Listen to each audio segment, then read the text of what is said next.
Raw. Giving it to you raw. What's up, everybody? Let's go. Let's go.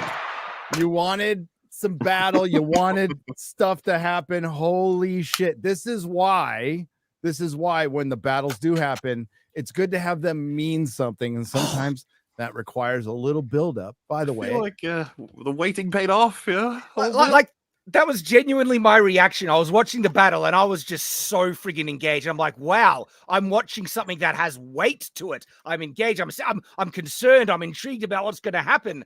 Oh, it's a lovely change of pace to actually care about what you're watching this time. So Ryan's out sick. So we have two Australians today. Rotation changes once we have again. Fringy, we have Shad, we have Mahler. We're gonna get right into it. You know who these guys are. Hello. And I totally didn't watch the episode with Mahler and Fringy. And the one thing I want to say is how good they were at predicting what was gonna happen. I'm like, they're like, man, I think they're gonna send out Rhaenys. I think she's gonna go. This looks like a trap. And I'm like, yep, you got it right. So they did change a couple things. Okay. And holy shit. That was what we'll get to it.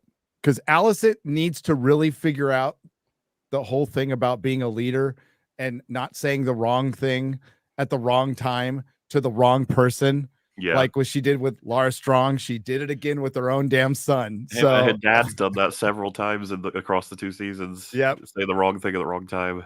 yeah. What I loved about that, though, is just it was so well set up. It was the type of thing that they would say based on what's built up. And it just resulted in a perfect storm of everything culminating together. The setups and payoffs that the writers are doing in this show are very well executed. They are paying attention to everything that's being put on the screen at the moment. They let your brain do work. They have so many moments of like, hey, thing that you're doing doesn't make perfect sense, and then the character sort of looks slyly at the camera like, You have enough faith in the writing to go, oh, well, it doesn't make sense for a reason. It's because there's something yet to be revealed, or if you start piecing it together for yourself, it all makes sense. And it's great. It's so good to be able to go along with the show and speculate with it, but in a way that's very earnest and like you're meeting the show on its own terms and getting to engage with it and have fun with it compared to what can happen otherwise, where it's like, well, what would a really bad writer do in this situation? Here, just a lot of faith in their storytelling prowess. I don't think you make an episode of television as great as this by accident. I don't think that happens.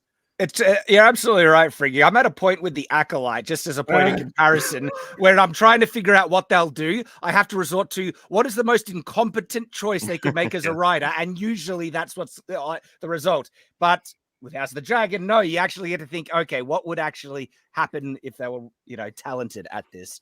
And it's lovely. Well, it's an episode that rewards you for having paid attention to the dynamics between the characters, kind of like where all the pieces have been moving on the chessboard.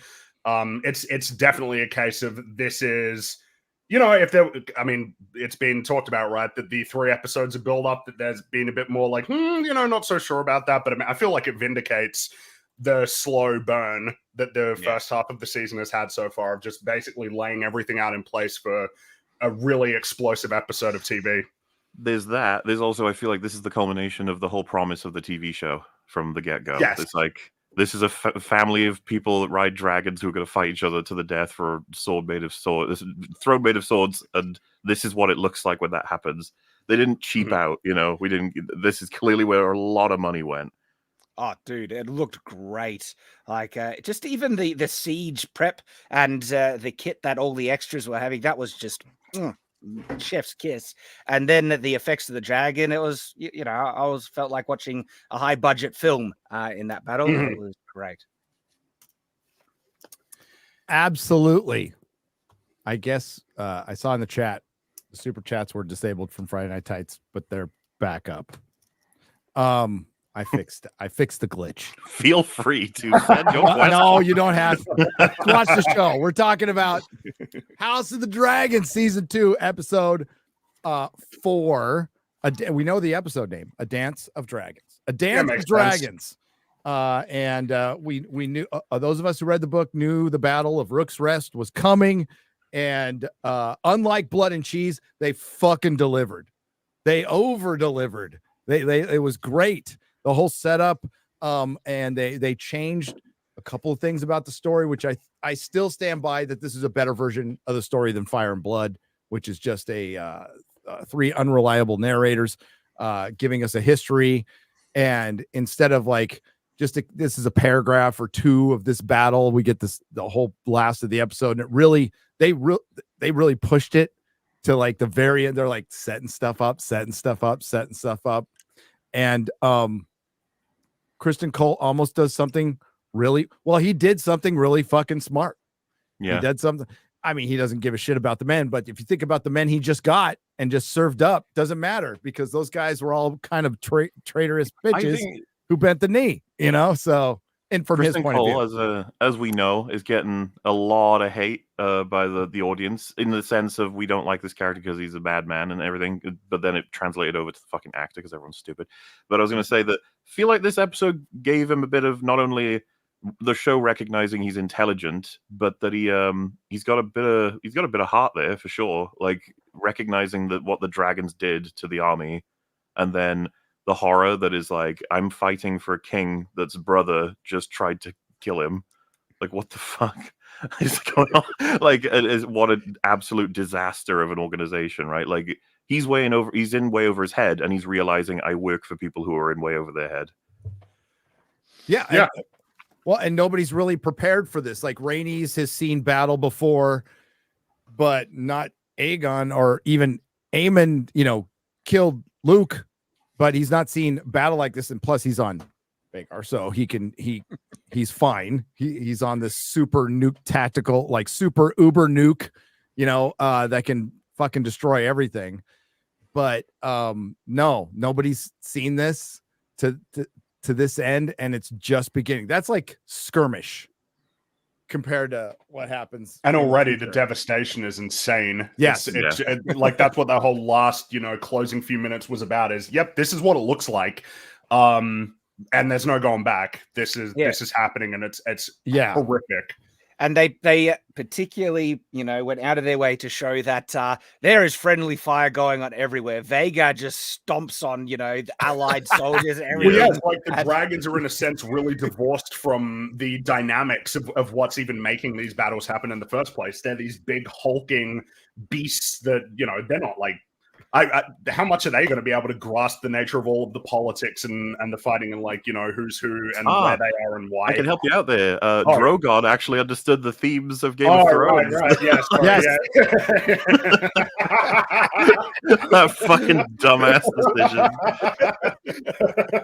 For you see, Daenerys and Jon, I understand this chair is it's the source of all your troubles, and I will take care of it for you. Plus, your king already has a chair that he can't leave. Yeah. So I take it we all like the episode. Yes. Oh, yeah. I was exceedingly happy. And it was so good. I'm bringing back the thing I did last season. I want to compare it to a sword I got, and I'm comparing it to one of my best. This thing is just a beast. This is a royal top tier episode, as it goes with a royal top tier sword, baby. So I'm holding this. Oh, check how chunky that is, man. That is a sword. Yeah. Ooh, yeah. That is chunky. Yeah, dude. This is like review coming out soon. It's a wild thing. This is a beast. So yeah, I'm holding this baby for this episode because it was top tier. Loved it. I think this episode arrived pretty much almost right on time in terms of the audience being like, "Hey, do something." This has got to be like one of the favorite episodes. I mean, I suppose we'll find out over the coming hours and days, but this has surely got to be up there for people in terms of House of the Dragon episodes. Just this season, but across season 1 and 2. I think it might be number 2. I think it might be there already. Yeah. It's hard. It's high variable, and they've nailed it. Like the continuity is pretty intact. This is a tough thing to get right, and they did. Well, and on top of that, the sense you get as you're watching the episode is that no opportunity to make for more interesting drama was left on the table. Like every time that there was well, you could do this. Like, it could go this one direction, but you could just tweak it a little bit to go in this direction, or this character makes just this choice here to make it way more interesting. And it felt like every single time they seized those opportunities. Oh, and, can we not like comment on the fact that Rhaenyra has been pushed by the audience and the people in the show to make a fucking decision? She finally does, and she loses her most powerful weapon. Yep. And she was going to go herself. Oh, she'd have been fucking dead. Oh, she would have been absolutely Well, stuck. I mean, this kind of sits where, like, that probably would have been something Damon should have done. But Damon taking Harrenhal still is something he needed to do, even though we'll get to that. Well, they highlighted he hasn't. So, funnily enough, Rag's been watching these episodes, and he said, "Why hasn't Damon sent any ravens about like the fact that he's gotten Harrenhal? Why are they like confused about it?" And I was like, "I don't know." And they answered it in this episode. It's because he's not sure how he wants to use that knowledge. He's yet to decide, and he's having a little trouble sleeping. So we open the episode with Damon talking to grandson of Elmo Tully, the Lord Paramount of the Riverlands, who is basically dying on his deathbed. No, Grover Tully, grandson to Grover Tully, Elmo Tully. Okay, so just think of your Sesame Street characters.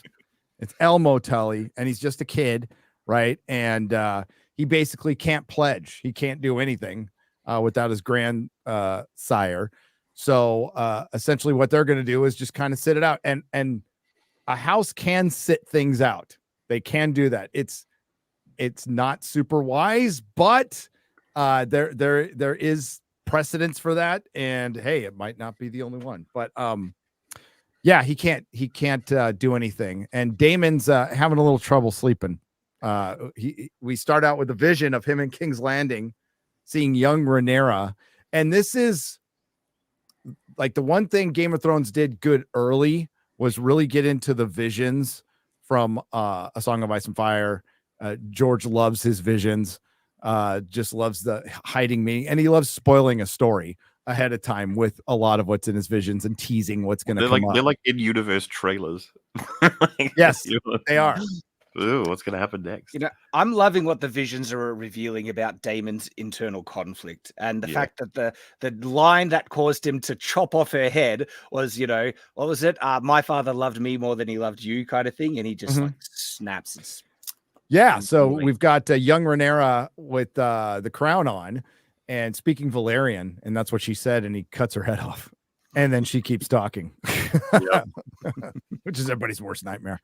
So, yeah, that's, and it has everything. I love that they're playing into the Harrenhal thing.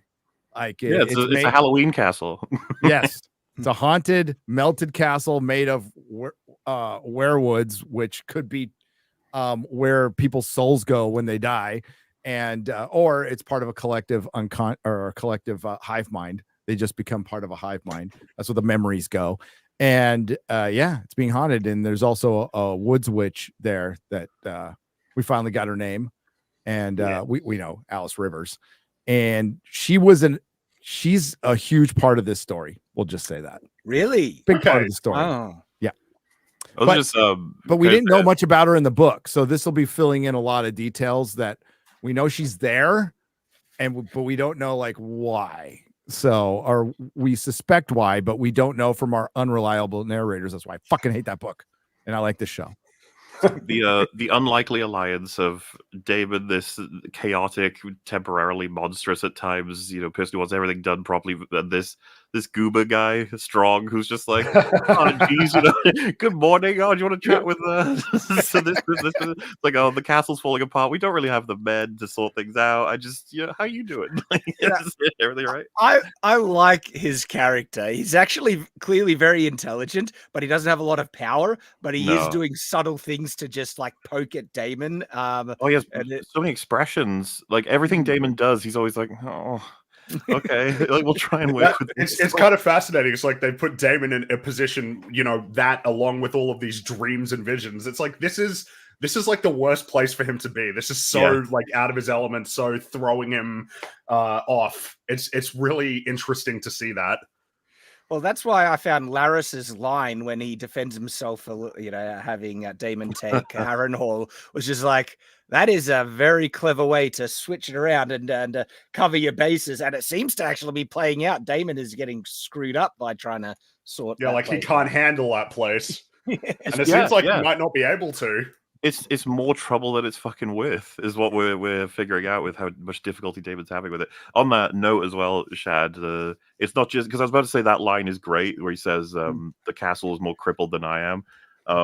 But there's loads of lines all in a row. Larys is still pretty strong, like they're keeping up with his. Larys is strong, huh? Yeah. But yeah, just on the note of like Aegon trying to get a foothold in that council meeting, and one of the ways is like, you lost your own castle, you piece of shit. That he's just slays him verbally. Like, what the fuck are you talking about? It's a disaster of a castle. We can't do anything with it anyway. And it's just gonna bog him down, and he just flips it around and turns a negative into a positive. And I was like, oh, that is clever writing right there. Good to see. Yes, it is. So we have a quick scene with Rhaenys and Corlys. Rhaenys sees Alan, notices it's like, hey, so you're the one who saved Corlys, huh? You look familiar. So they just come out and say it, and which is, it's just insinuated, but they come out and say it. They make it clear, but they don't go and say, he is your bastard son, clearly. And then we have a possible viable, heir to the throne that has our blood. They don't need to be explicit. They imply it really well. Yeah. I was going to say, he's having issues with succession, Mr. Corlys. And you can legitimize a bastard in this universe. So I wonder if that's what that is. Don't know. We'll have to see. We'll have to see. It's still funny to look back on, right, though? His first scene where he just got attention, second scene where it's like attention in a POV scene is like, so this guy's important. And now you've got this scene. This guy matters, all right? This is just storytelling vocabulary, all right? That's up to this guy. And Rhaenys was like, to her credit, for once, said, hey, he should be treated right. Like we shouldn't be hiding him here. Well, I'd say this episode helps her a bit, a little bit. I don't know that it saves that character. I'm not sure that was ever possible. Well, no. So I think it helps her. The failure is that there was the fuck up of episode 9 of season 1 was never recognized. Yes. Yep. Like, hey, well, we'll get to it. They recognize, they kind of deal with something we had a problem with last week. That's true. They deal with it. They do deal somewhat, yeah. Somewhat, which is, it's better than nothing. But so yeah, she basically recognizes that that's Corlys's bastard. Gee, I wonder if that'll come up later. By the way, Ryan is sick again. He can't make it, but he said he freaking loved the episode. So if he did want everyone to know that. Yes. He wanted everybody to know that he likes something. Okay. Don't fall out of your chairs. No, Ryan actually likes a lot of stuff. He just gets a lot of crap for it when he does. It's all the racist videos that really do him in. Yeah. I mean, he did say there's too many good black people in House of the Dragon episode 4. No, I do. So the next scene is between Alicent Hightower and the Maester. Yeah, that's a good one. Yeah. Getting some tea. Really subtle. It is a classic fucking back and forth where you go, so my friend was wondering about this, blah, blah, blah. Then you go, yes, your friend. Yeah, I'm asking for a friend. Yes, I'll make sure we look over the girl closely after she has the moon. And then the Maester's just like, okay, and then walks away. It's such a like, you don't have to lie to me. Like, but if we want to go along with it, sure. Was that scene where she broke the dragon, or was that later? I can't. It starts with her holding the dragon statue, and when the Maester walks in, she drops it. So one of the action figures, one of Viserys' old action figures that I don't think it's the same one, but it's like it's supposed to call back to the one that he drops and she fixes. Yeah, it is the same one. It has the the glue holding the wing on. It's really sad to know she's thinking about the entire story. Mm-hmm. And it's symbolism. It's like that represents Viserys and the dragons. It's been interesting to see this sort of increasing reverence for Viserys from all of the characters the more the time goes on. Because throughout season 1, it's just him being beaten down constantly, doing his best to hold everything together, despite essentially everybody kind of working against that goal. And it's like, it's only been a couple of weeks after he's dead, and everybody's starting to realize, man, it was pretty good under Viserys, you know? Everybody got along, everything was peaceful. Thematically speaking, very much true to real life, but also in these sorts of stories where people can get to a point where they kind of want a war, and then enough time into a war, they're like, I fucking don't want a war. Like, it's please let it end. This isn't fun at all. And they haven't even started. I mean, like, it started now, but yes, there will be other battles. We'll just say that. I don't know about this season, but there we got plenty of dragons. Oh yeah. So yeah, she gets the moon tea. Probably not her first time, I'm guessing.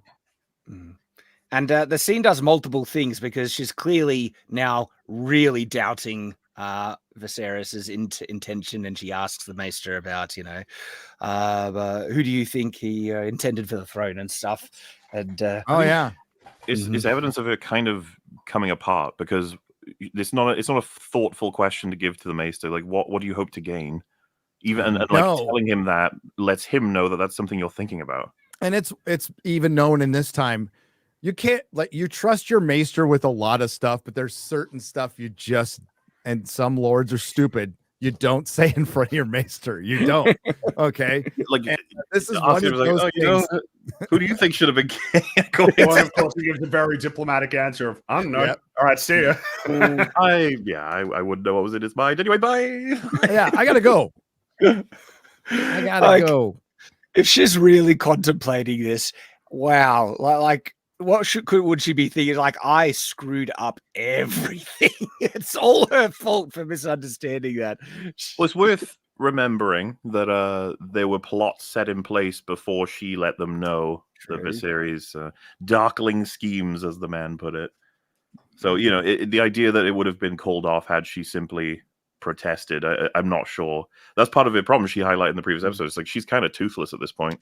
Exactly. That was kind of my thing with the last episode. It's like, she doesn't have power to change anything. So Rhaenyra might not need we saw her lashing out in this episode on Aegon. You can tell she's sort of given up. She's just like, yeah, fuck you. What are you going to kill me? Yeah, right? And she says that, you know, I ruled this kingdom thing, you know, in Viserys stead when he was sick. You might want to listen to us and stuff. And it's all really well just played out. The reactions, the response to the characters. And as a parent, you know, it's just a waste of breath. It's just a waste. You gotta let them find out. They want. Yep. So speaking of Darklyn, you like that transition there? Lord Darklyn. Duskendale gets sacked, and Lord Darklyn, you know, goes out like a man, loses his head, but goes out like a man because he refuses to bend the knee to Aegon, and Kristen Cole lops his head off. I kind of like the old man's like, fuck you, spits at him, and says the same is coming for you. He's earned his like title now because of the amount of castles he's sacked and successfully, like, all this campaign. Cole's done a pretty fucking good job. So he's got Kristen the Kingmaker, I guess would be his like moniker. Yeah, and I like that the guy's executing uses it as an insult. It's like Kingmaker, like Kingslayer. There you go. Yeah. It's because it's supposed to foreshadow. We was saying, like, he essentially cuts Cole at exactly what his insecurities are. We were sort of laughing when we watched it, just like, yeah, well, I already think that of myself, so fuck you. Like, yep. But he is known as the Kingmaker, and they finally did it, like, in universe. That moniker is out there. I think Cole's more interesting than he gets credit for by a lot of people who are watching this. People see him as an asshole, and that's about it. But like, he's even this episode. We were mentioning when we watched it. I'm hoping for a bit more from him. Don't know what's going to happen. Don't know what his story is. But like, I think, you know, like, his reaction to seeing Sunfire arrive. He doesn't panic. He completely curves it into like a boon for the army. And I see that as a really good trait. Like, he's a pretty good leader from what we've seen. And he's winning these battles. He seems to stay on point during this immense amount of stress. And then we get that POV moment for him at the end of the episode. So I was like, I feel like this episode's trying to make Cole a bit more well-rounded instead of just an idiot asshole. It is. He raised Aemon and Aegon. Like, he trained them. So there might be some fatherly stuff going on there. Mm-hmm. Well, and they've shown those sides of Cole pretty well, where there's one side where he is actually hyper competent, like when he was planning out the battles with Aemond in the early episodes. And when it comes to battle and fighting and that type of strategy is probably one of the best. But when it comes to politicking and the more subtle kind of craft, that's where he's a bit more of a just bumbling along and I end up being hand of the king. Okay. Well, and that's what I think the season's going to be enriched in retrospect by watching scenes like that where Aemond and him are talking. You can think about like, oh shit, yeah, they've been meeting a lot. It's probably Aemond's interest in getting as much control as possible by spending a lot of time with Cole, right? Because he learned from him directly how to fight to the point where he defeats him. I think it was in season 1 we saw that, and then he's one of the most influential people on the council too, and he has a hell of a lot of power, and he leads the armies. So of course Aemond would. You know what I mean? Like, you can watch it again now and be like, okay. See where this is going. I'm just looking at all the reaction on Twitter right now. That's all I was looking for. Yeah, I imagine it's going to be pretty positive. It's pretty positive. So this brings us to the council scene that we were talking about earlier, where Aegon kind of gives Sir Lara shit, and then later on you find out that Cole and Aemond have been planning to take Rook's rest behind his back. And this sets off a chain of events, by the way. He's a little pissed off about this because they don't respect him, and they shouldn't, because he's kind of a fucking moron. They're trying to win a war, and they're hatching a plot that actually was pretty smart until somebody fucked it up. But so Rook's Rest is one of the lords on Rhaenyra's council, and the one that had to go back to fortify his lands because of what was going on in the march to Harrenhal, up north. We assume to Harrenhal, and it's a lightly held castle. It's kind of it would be easy to take. It just makes sense symbolically if for the realm. It's like, we've already taken all these crown land castles, by the way. They all bent the knee, the Rosbys, and they've got a lot of men now going up to fight, a lot of expendable men, because some of these men weren't for Aegon in the first place, so they're fine serving them up. So they also mentioned a key strategic point about the castle, that it actually cuts off the land kind of access to Dragonstone, and so they could impose a type of blockade themselves, and so it's a key strategic point to strike that fits really well, and they're consistent with that. I'm sure that is actually true, but I assumed that was something Aemond decided to make clear and apparent in the hopes that no one's picking up what's actually happening. He's not only setting a trap, which is well beyond the scope of anyone in this room figuring out what's going on, but also me and Cole decided this was a good choice. It's like, excuse me? Like, what do you mean? Like, they made it sound good. It was always going to be a trap, and they probably wouldn't have taken this castle or bothered at first. They would have eventually, right? Because it would have been pretty easy to take. But and you're right, Shad. So there's a blockade at the gullet by Corlys right now. So trade can't go into King's Landing, and they've talked about this. And I want you to remember this. They bring up gold. They're bringing up, like, man, I hope whatever Kristen Cole is doing, Tyrion Lannister brings up, like, you better do it quick, because, like, we're spending money like crazy here. Remember that. Always remember that, because, like, well, and he mentions the feeding of the dragons is getting intense too. Yes, they've mentioned that before. Because you need to feed them more at times of war, and when they're out and being more energetic, they require a lot more food. So these are the kind of things that made Game of Thrones interesting in the beginning. They would talk about money and paying for armor and armaments and, like taxing people, and where are we going to find more men, and talking about the resources.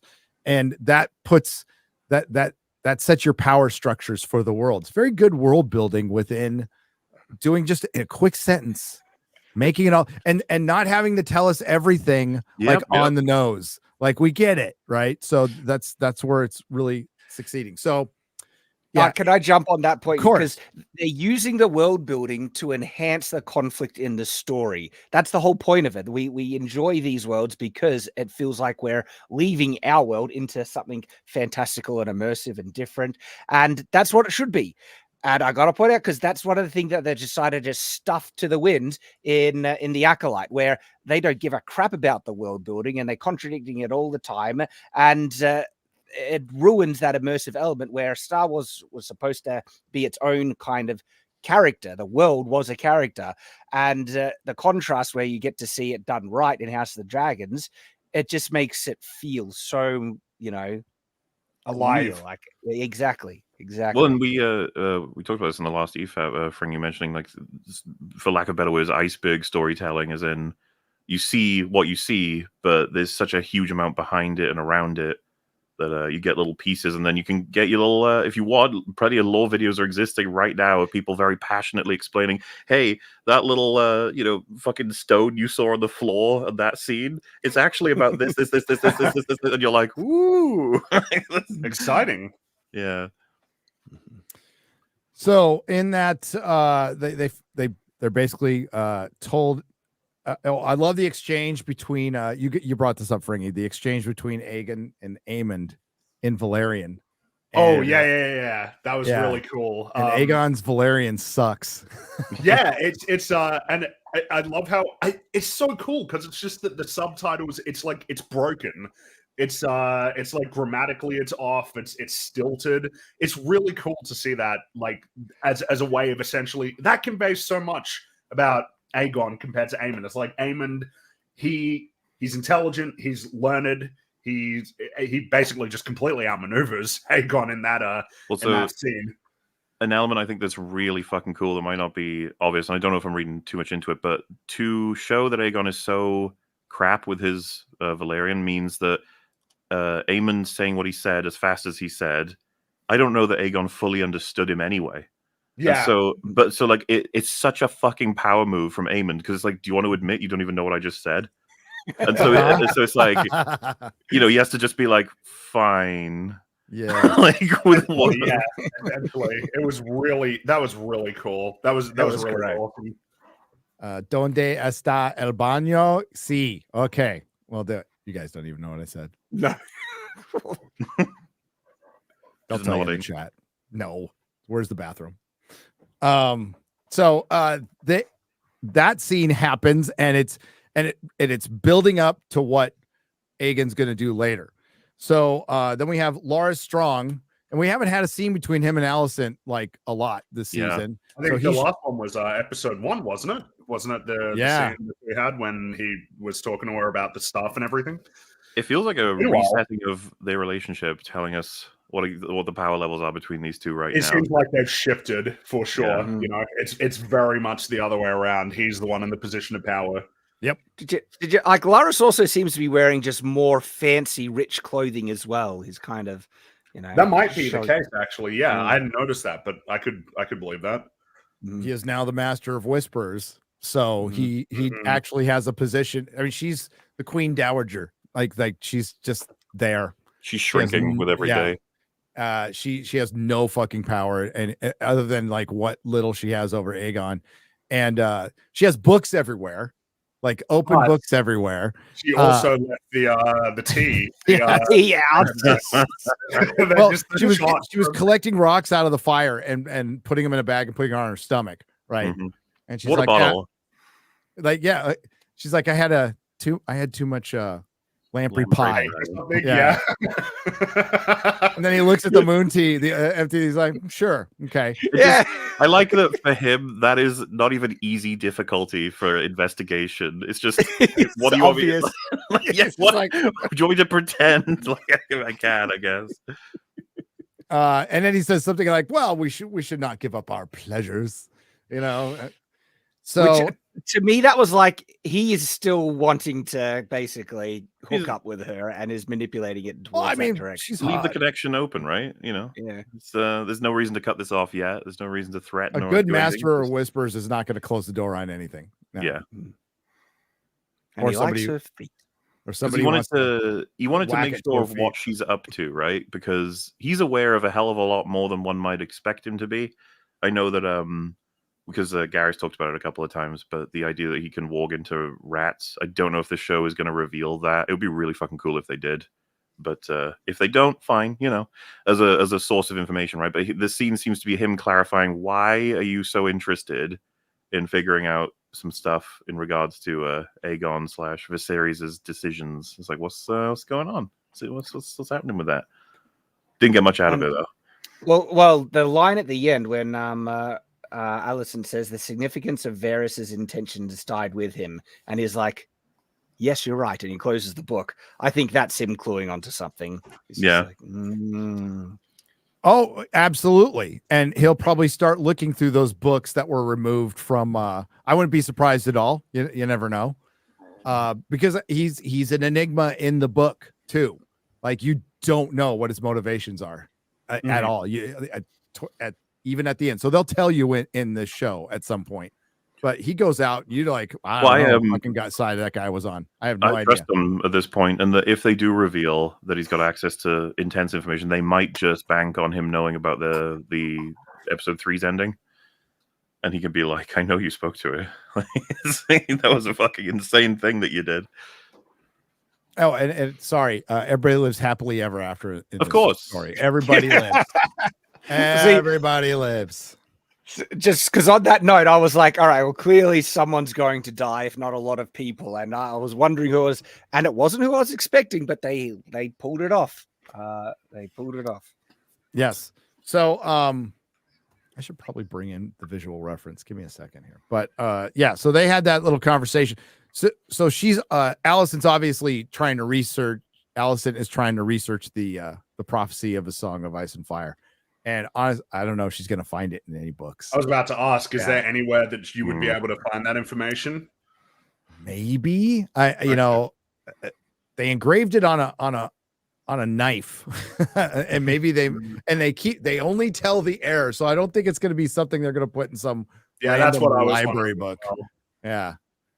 Maybe, but it doesn't seem like they would. Doesn't seem like it at all. Hang on. Give me just a moment. I got to get back to the show. It's good to have the visual aid. How is everybody? I hope a lot of people like that episode. They do. So our next scene is, can I read my own writing? We're gradually racing towards the discussing, stuff, but we'll get there. Oh, I think it's when Damon wakes up and he has the talk with the witch lady. Yes, that is the next one. Well, he follows someone at first, and I don't know if it was different for you guys, but we vaguely alluded. I was kind of hoping for Viserys to pop up. Yes, likewise. Yeah, he's following another Targaryen. Well, they make it seem like it's Aemond, but when he turns around, because you can spot the eye patch before he turns around. Well, even just the way he's walking, like Aemond has a very distinct kind of gait. He's got a swagger to him, doesn't he? Well, Matt Smith does, Matt Smith does for sure. As well, they both. Well, that's the thing, right? Isn't Aemon somewhat a reflection of Damon? He's like inspired. He's like kind of cosplaying as him. That's exactly what they were showing when he turns around, and it's Damon wearing the eye patch. It's like, I'm getting to that part. We hear footsteps.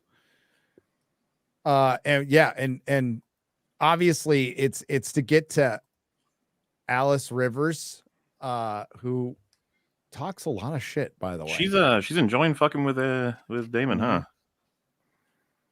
Yeah, a lot of confidence. She's a woods witch. She's known as a woods witch in the book. She's probably going to be a lot more than that, would be my guess. And we've already seen pictures of him in front of the werewood in Damon in front of the werewood for future episodes at Harrenhal. So it's about time they introduce some of the supernatural elements, maybe some old gods stuff. And this is a way to do it that is only like insinuated in the book. In the book, it's explained that you're already seeing that she has some influence like immediately over him. Like, and why? Maybe he respects her. I don't know. We'll find out. But well, she goes from saying relatively neutral things to him being like, all right, I'm off. And then she says, so you come here after quarreling with your wife? And he's like, what? And Because it was those lines where she's saying stuff that, like, hang on, she knows too much. How does she know? Where then Damon calls her a witch. He actually says, Also, exactly.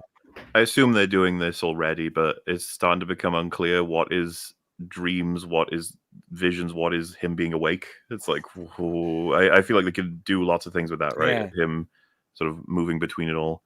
And I don't exactly know where they're going with it because they're clearly hinting at stuff. And that's the fun thing about this show is that things happen. You're like, why is that? And then it pays off really well. Because I don't know if she's drugging him or if she's trying to seduce him because she wants, I don't know, a dragon blooded child or something like that.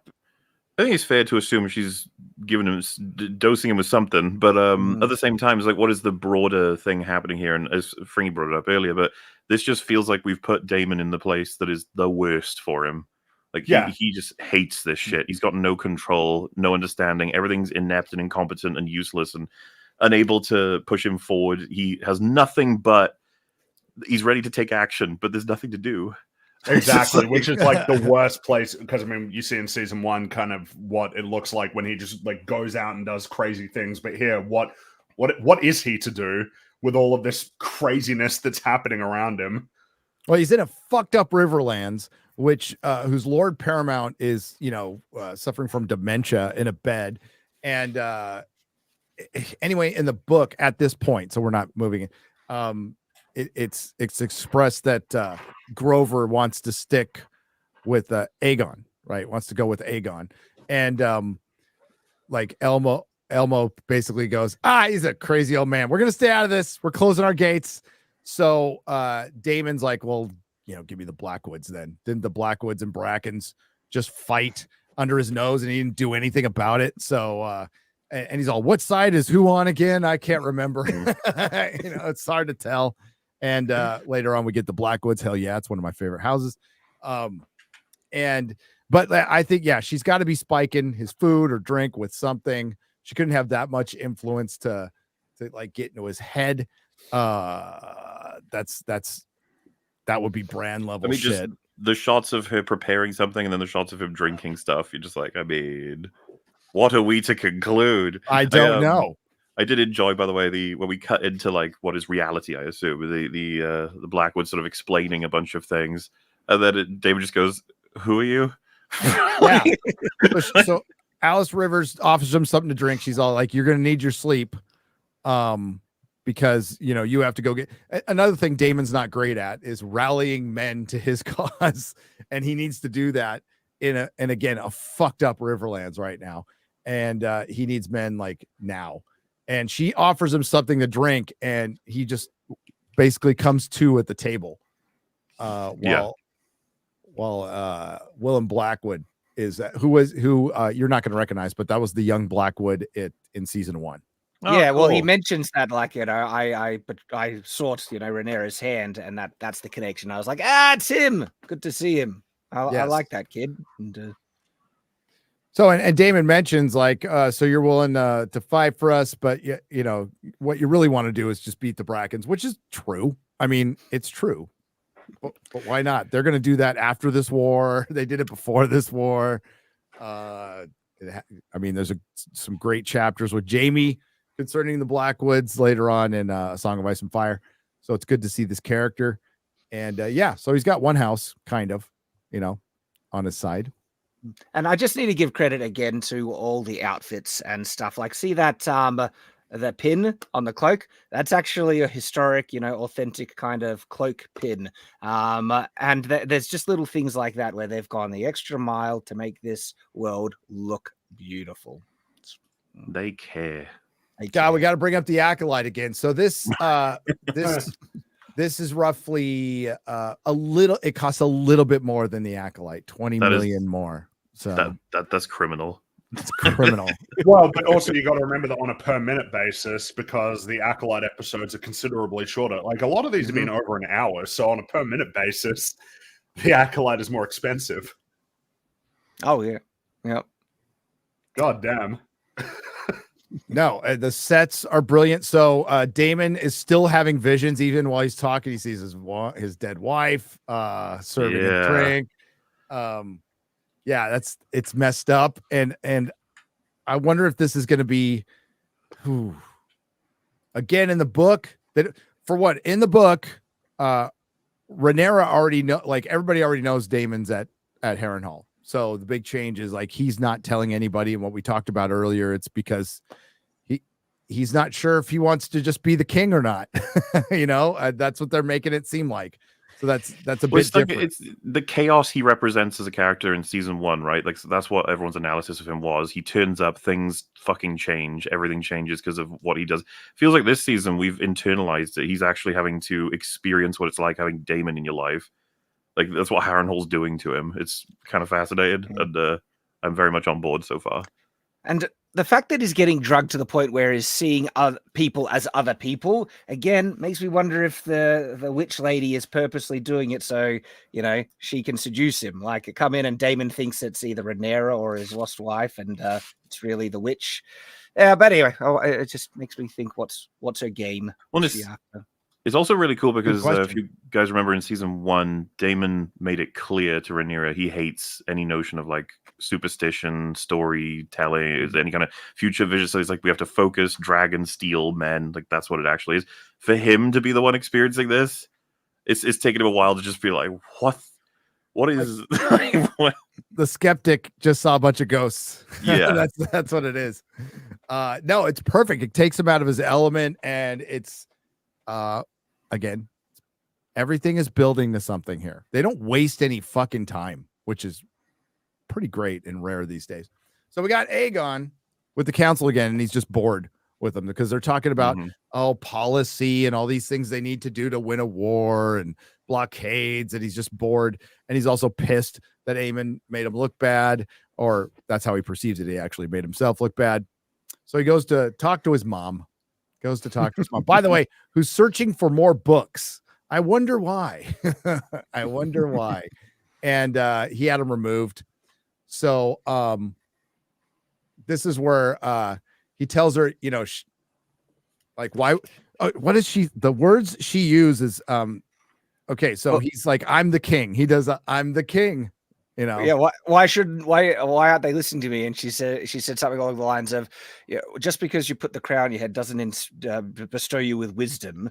You need to rely on the people around you for wisdom, like me and Otto. I love how fucking done she is. She's evoking some Cersei energy in this scene. Like she's drinking her wine. She's the fact that she went to get knowledge and it's been put somewhere else. It's not, as he said, I haven't burned it. And she's like, yeah, but you're a fucking idiot. And he's all like, watch your tongue. And she's all, oh, what? Yeah. Yeah, like hang me like you did the rat catchers, send me away like you did your hand. That's such like an inciting kind of statement there, because she's basically taking his balls right there. It's like you have no real power, and so his reaction to that, of course, is to want to prove that he has power and is going to do something drastic. And so it's a beautiful setup to what happens. And this is how she sets it up. He's all, what am I supposed to do, mother? And she's all, what is needed of you? Nothing. I was like, "Ooh, that's twisting the knife." And it's a tragedy because she built him this way, essentially, and now she's chastising him for being this way. It's like he's completely destroyed by her. Yeah, and like, great, she's just such a great mother. Yep, excellent work. Direct comparison, of course, with Rhaenyra, whose son is actually pretty great. Possibly the best character right now in terms of moral fortitude. Yep. That's the look on his face after she says that, and that sets things into motion. Be careful. Be careful with what you say. So this brings us to this battle was pretty long, dude. So we are at Rook's Rest. We've got the Darklands and Sir Gawain and Kristen Cole. They're preparing for battle, and they're going to do it during the day. And Gawain Hightower's like, are you crazy, man? This is what set us off. So, because obviously, me and Frankie didn't know what was going to happen, but this show is too intelligent to be blatantly retarded.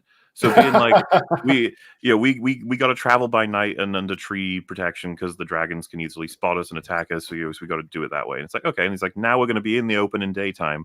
And then he's like, well, but the dragons. And he's like, let's go. And then you're like, okay, that sounds. Oh wait, Aemon wasn't there in the meeting that we just saw. And they've already established that Cole and Aemon have been scheming, doing the little schemes. So it's like, what if? We were like, what if this drew a dragon in, and then they counter ambush with their own dragon? The biggest dragon. The one, which is it means basically it's such a power move of like, whatever you throw at us, we've got Vhagar, and it's going to counter you. It's the biggest dragon, which I think Vhagar is the biggest dragon, right? Even bigger than Vermithor and the Cannibal are both smaller than Vhagar, right, Gary?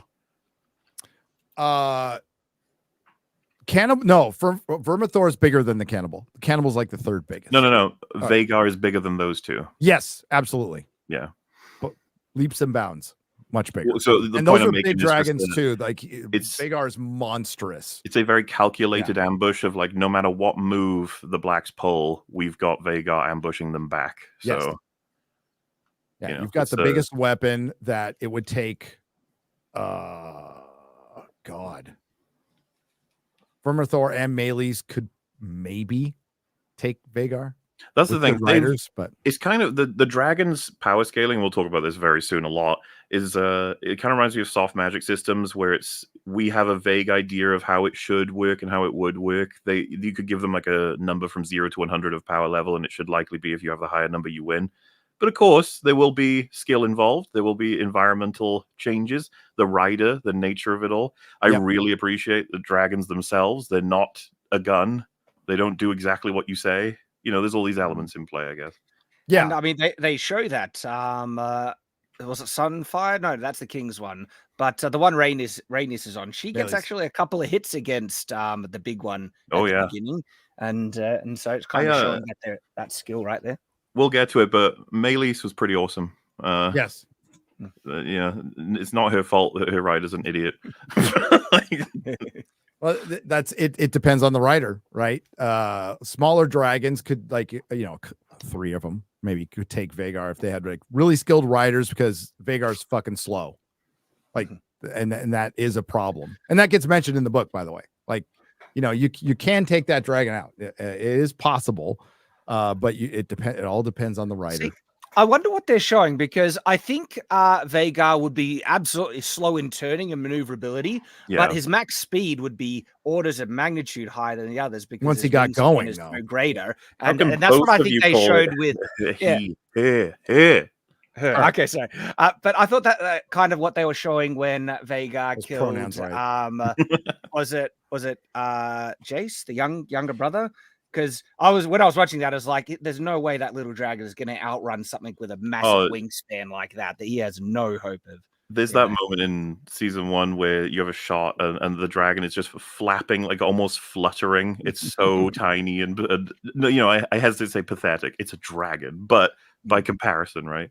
So yeah, you're on point with that. That's the benefit the smaller ones get, is they get to be nimble, but how much that'll help them ultimately is... Well, the weather really hurt Luke. Because that's Luke what I could kind have gotten away, but that's what I thought kind of Rhaenys was realizing after she had the first conflict and things weren't going well, and it looked like she was flying away. It kind of, to me, felt like she was thinking, I'm never going to be able to outrun him, and so I can either try and get away and get chomped, or fight and have some bit of a chance. But then she couldn't find him.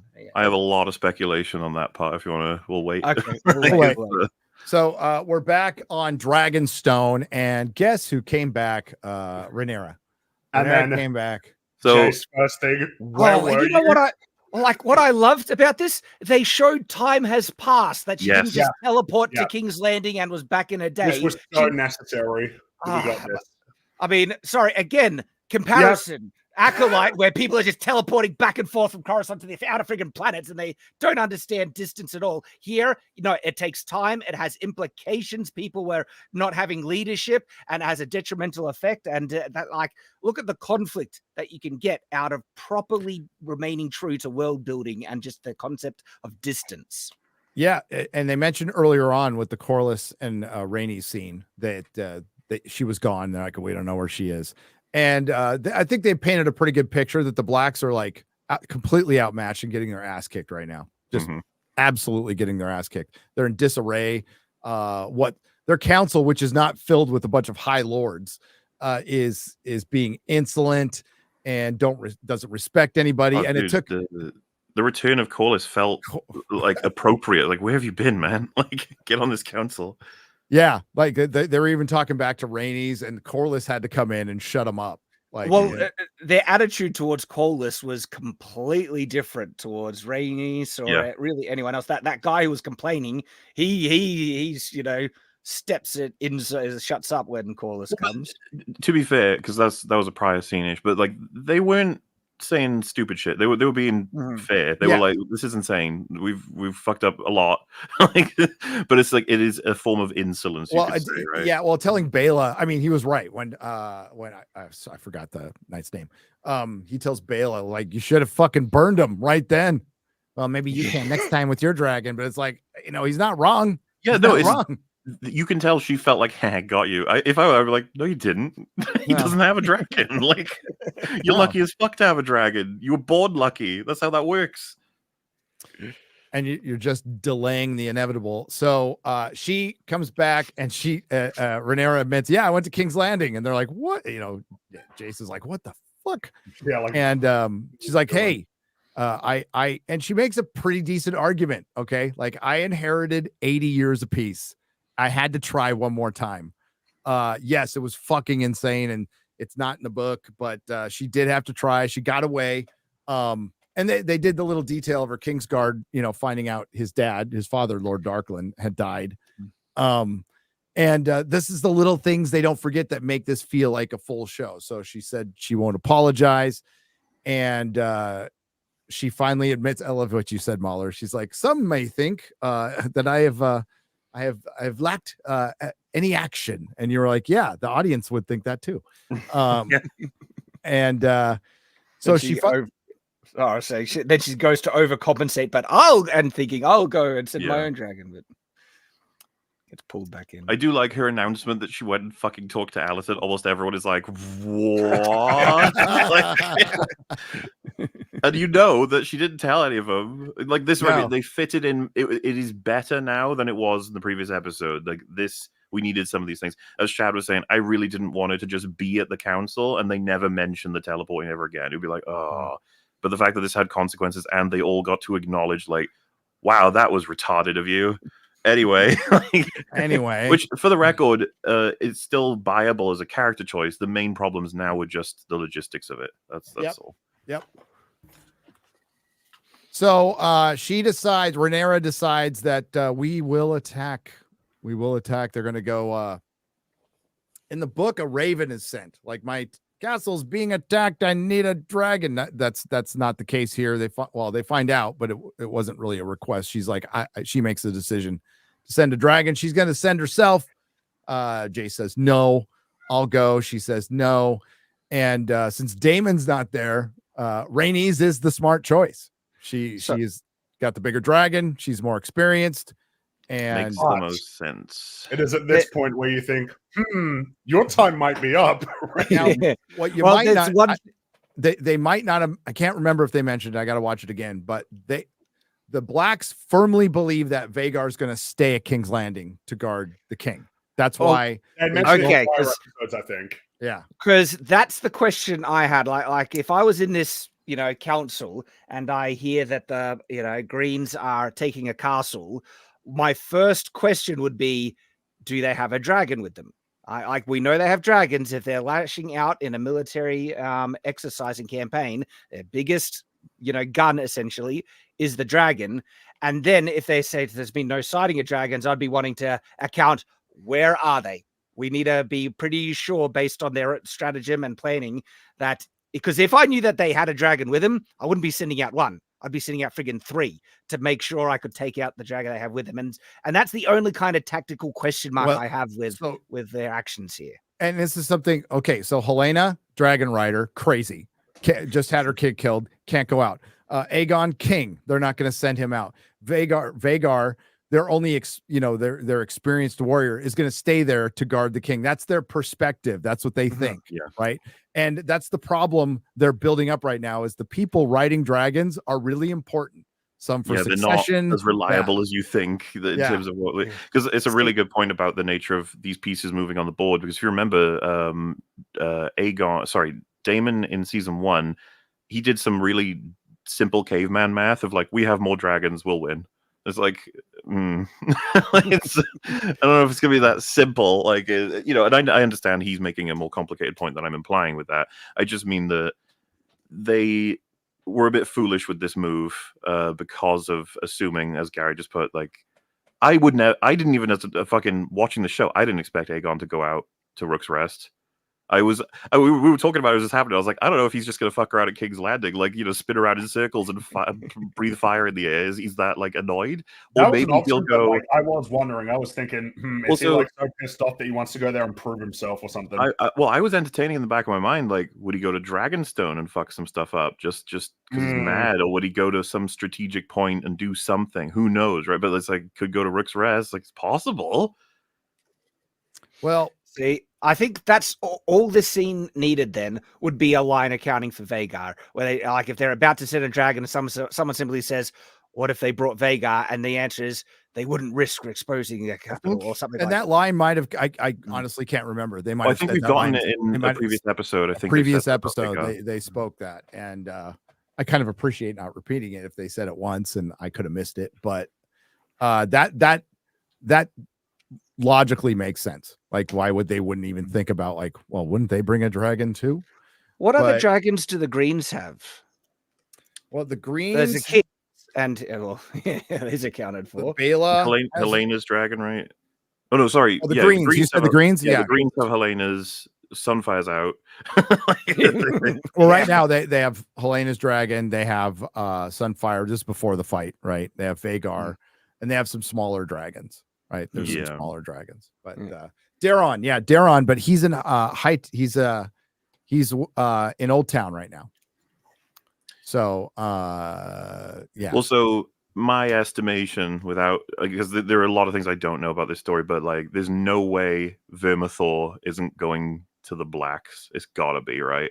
So that's going to make a huge difference to this war, because right now knocking out Meleys is a huge fucking victory for the Greens, especially with Vhagar being intact. Like, so I can only imagine if I were writing this and you set up that scene at the end of season 1, right? Damon chilling out with such a weapon. It's like, so that one's coming. I'm just curious who's going to be the writer. But who really comes out on top? Because then the Greens lost Sunfire and their king. Well, the thing is, losing Aegon might be better. I was about to say, yeah.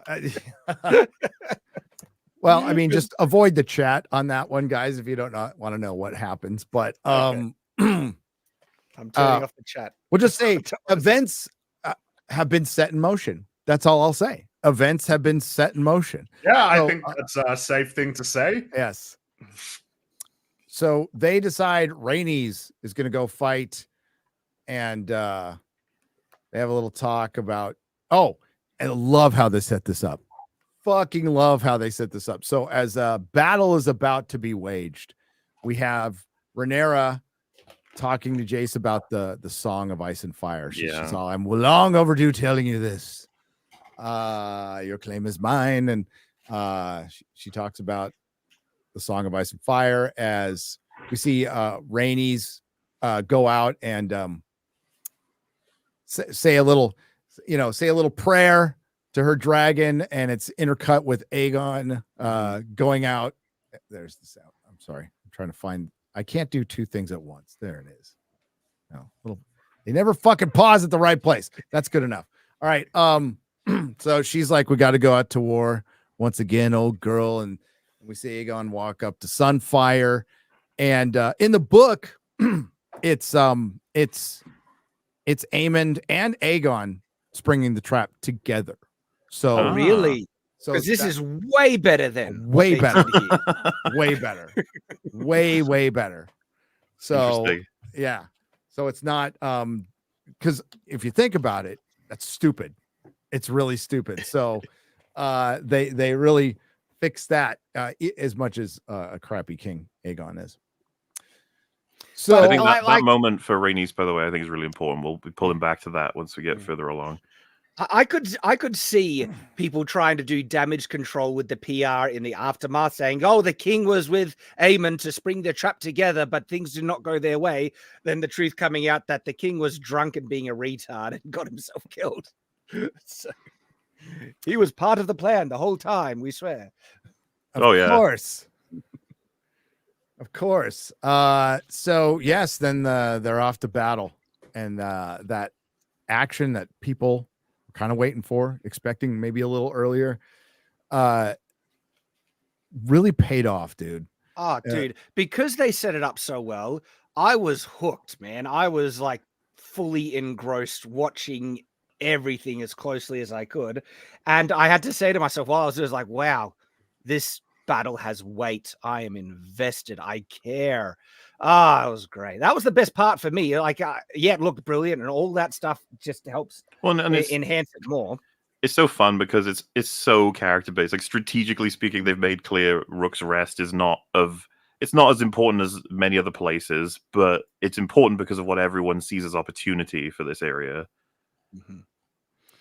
I love that big kite shield, and just anyway. Oh, Shad, you must have been loving this part. This part was cool. Mate, I was having a great time. When it opens up and you get that like shot of a whole volleys of arrows coming in, a bunch of guys running toward the guy, I was like, here it comes. And I mean, I didn't get to see too much of the battle because so much was going on. And I was thinking only one thing, like if you're going to be approaching a castle under arrow fire, you'd be running. They wouldn't be going small, and they'd be running with ladders and trying to do an escalade.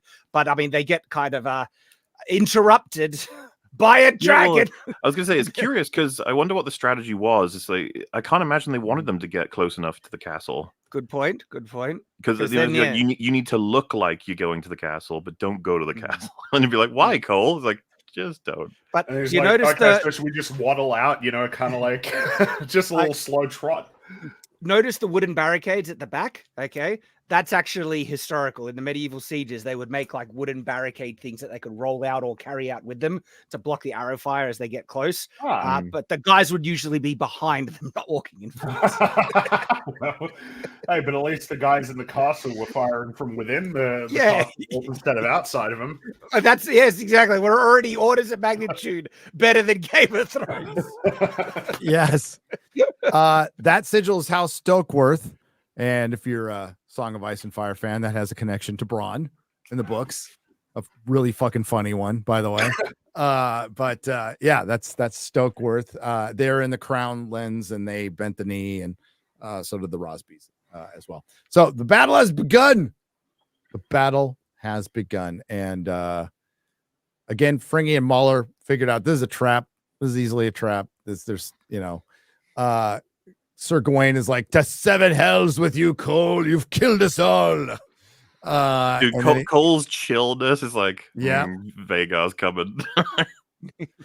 Which you already know from some of the promo shots that Vhagar was in this episode. So you can figure some stuff out just with the episodes, but you can also get a lot of stuff ahead of time. But I'm sorry, the absolute hype of seeing this shot in the forest, and then you can see the skin of Vhagar moving in the background. You're like, oh, there he is. Dude, that was awesome. I think I like that Cole didn't really tell anyone else in this instance, because there's other, movie shows where someone has a plan and they don't reveal it. But this one, I think, actually makes more sense because they need to keep the fact that Vhagar is ready to pounce under wraps. Can't let anyone know. Well, for one, it makes sense, but in world, they mention it multiple times that the lords very rarely tell anybody anything other than their closest soldiers. They don't tell because the night before they'll be with a hooker, loose lips, sink ships. Like they mention that, so that it makes a lot of sense to just do it as you're told, and that's a lot of armies and stuff. So here we go. So they set the trap. Or they send up the signal, which is a couple of arrows going up, and they blow some horns. And this is that behind those trees, there's Vhagar, and just kind of laying in wait. And they think everything is going to plan. Nothing will go sideways at all. And then Aemon sees Aegon flying over top. And this part, there's a great bit where the first reaction is fuck you, you're stealing my glory. But then it was like, idiot. wait a minute. And I like this is probably my favorite part in the whole episode. This right here, because again, it's so set up. Like the last episode where he gets really pissed at Aegon for basically emasculating him and making fun of him, and I think that was like the tipping point where, all right, I'm kind of done with you. And he already kind of showed that is really sticking it to him in the council scene where he speaks in the Valerian, is it, language to him, and here where it's just like, yeah, now's the opportunity. And it was just beautifully set up. And when he did, I was like, you cutting bastard, you asshole. Yeah, and you get Aegon's coming in, and Cole panics for about 2 seconds, and then he uses it as best he can. He's like, all right, we got to make this the best fucking attempt we got. I don't know why this is happening, but this is happening. Yep, your king has joined the battle. Mm-hmm. Which is always going to be a genuine boost to morale. Oh yeah, it was historically. I mean, big risk, but when the soldiers saw their king riding out in front, that really gave him a kick up the rear. Well, you also saw like how many soldiers they had. Like they had a pretty big fucking army there. Had is the key word there. Had. Yeah. Well, I would like to know how many got wiped out, because it felt like it wasn't nearly, or maybe a quarter at most. I was kind of they can get away with a lot of replenishment, because a lot of these men, they said, were getting picked up from the castles along the way. So yes. You know, it's like they can play with the numbers a bit on that one. This isn't going to be like the Dothraki who got wiped out clean and then respawned next episode. No, there's still big houses out there, you know, like the Lannisters. I might need to rewatch it, because I recall a line. Yeah, I recall a line somewhere in this episode, but it's not clear enough for me to be confident on it. Something along the lines that the soldiers that are there were gathered from the castles that were only lukewarm about swearing allegiance, so they were happy to kind of throw them as cannon fodder. But I can't remember exactly the line that gave me that impression. It was from last week, and Kristen Cole said something about we're going to gather the Rosbys and the Stokeworths, the Crownland houses, and whatever we get on the way. And then they showed the Darklands, who were completely disposable, completely. And so that's Aegon arriving, and we got to get to the fire. Hang on. And even so good. Like his opening attack, it just showed how inexperienced he was, where like a fire breath attack against a dragon at a distance, probably not going to do much, you know? And yeah, no, this is, I was hoping we wouldn't get some basic sort of just they clash, one dies. They do a lot of strategy in this episode, and I think there's lots to appreciate. So Rhaenys goes toe-to-toe straight for him, and he's like, fire breath attack, my precious Pokemon, who I don't know anything about really in terms of battle. And then he does it. It doesn't do much. And then he's like, so what now? Exactly. And the fire breath was the thing that made him lose sight of Rhaenys, and then it's like, and she uses it to her advantage to get underneath and then to fly out. It's so good, man. Going down right below him to a blind spot, firing back up, and then clawing out the belly. Yes. And it looks brutal and like weighty. It looks like they are tangible beasts that are fighting each other. I know, like the dragons feel so invincible until they're fighting another dragon, and then they get taking heavy damage. And it's like, ooh. I'm trying not to move the screen too much because Warner Brothers fucking sucks. So forgive me. But yeah. So yeah, he says it's almost cruel. Sunfire ain't got a chance. No, he loses sight, and then she, Melee's just comes up, and Sunfire gets like some digs in, but Sunfire gets fucked up and cut, and the blood lands on the soldiers, and they're because it's it's hot. So yeah, it's like it burns them. It burns them. See, I didn't know that, but that's a cool detail. That is really cool. The boiling blood of the dragons. And yeah, they go at it pretty good. And it's still, you don't see, like, Rhaenys doesn't really get the kill shot here. So if I can get to the Lord Darkland, if you look at the beginning of this scene, he's pretty chuffed. He's like, "Yeah, I'm winning," and then he looks over and he's like, "Oh fuck!" And one of his guys comes over. We better get you down, and he's like, "I ain't missing this." So it's like, why bother? You know, I'm dead. It's the best TV show we've seen in years. Yeah, might as well go down watching this. You know, so I do have a complaint. The crenellations are not high enough on the battlements. They're only coming up to their waist. It hurts me, guys. It hurts. They did so great and everything else. How could you not get the right height? So you're thinking 3 out of 10, maybe 2? I could look past it. Everything else is so good. That's fucking awesome. Yeah, you get a shot as well of Cole, which I can only interpret as Cole being like, so what did Aemon, what was this? Like, what was the plan here? He's deliberately delayed himself. You know, this with what he sees at the end, I think Cole's gonna be able to piece together exactly. Yeah, I think so. Yeah.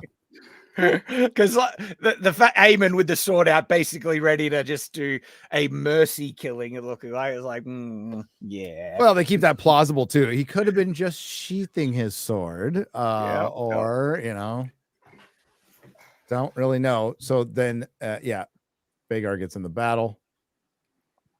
Cole's looking up like it is a look of like, what's going on? And then Aegon like, woo, yeah! Oh shit! Yeah, he was like, Cole, forever. Just because I kind of want to say, like, Cole has done everything kind of to the best that he possibly could. Everyone keeps fucking around. It's just like, what am I doing with this? What the fuck? So this is this is a callback to the 3rd episode of last season where it's like, thank God Prince Damon is here. Yeah. Thank the gods. And then stop. But like the fact that Aemon just goes straight for targeting Aegon. And they do show Sunfire is falling to death, but definitely softening slowing down, if you know what I mean. I got the impression Aegon was not dying from that fall. The way that they film it is by Fringy mentions, like, by comparison to a certain other fall in this episode, they make clear, like, well, I think whether or not people can survive. Well, do you reckon he survived? I was pretty sure. Who here has seen the promo for the next episode? Because me, Gary, and Friggy have. I'm assuming you haven't. Okay. No.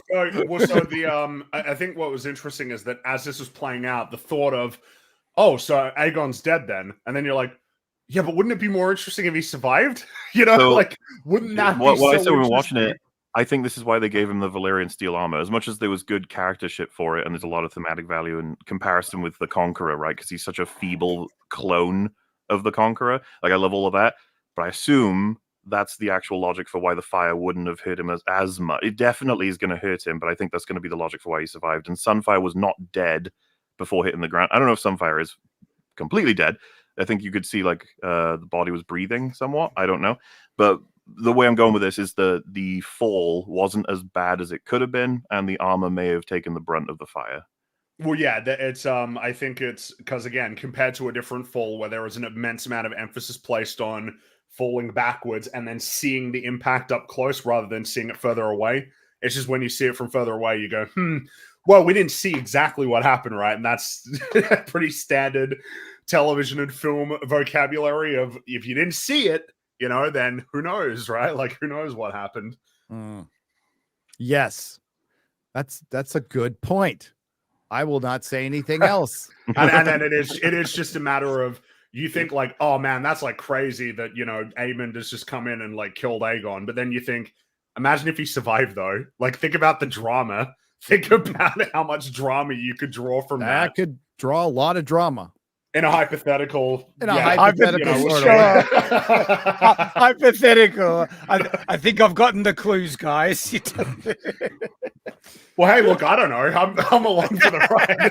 Dude, this part was excited about the future. This part was freaking rad, and this is also another change from the book of Aemon coming in, and Aegon's like, "Thank the gods!"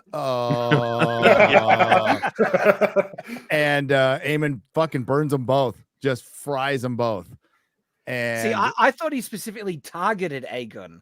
Like, well, they were Rhaenys I think tangled we up. were meant to view it as if he'll try and get them both. Because if he tries to get them both, then that's better for him as a story, right? In the heat of battle, this craziness happens. Meleys definitely takes a bit of it, but gets out straight away. Like you can see it if you slow it down. Meleys realizes what's happening just before it happens.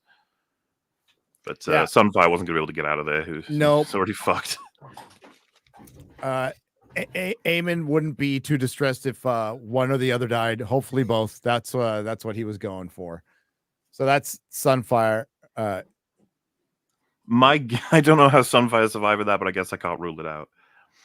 Dragons are pretty tough. They are pretty well. It's all relative, really. Unless you forget about the Iron Fleet, then forget it. They're fucking dead.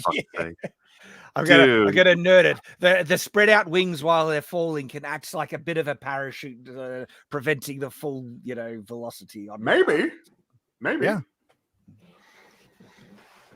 Unless your dragon doesn't have a head, and it doesn't do much good. But yes, then that brings us to Rhaenys making a decision. And I know that you mentioned before, Mola, that you had a lot of thoughts on that.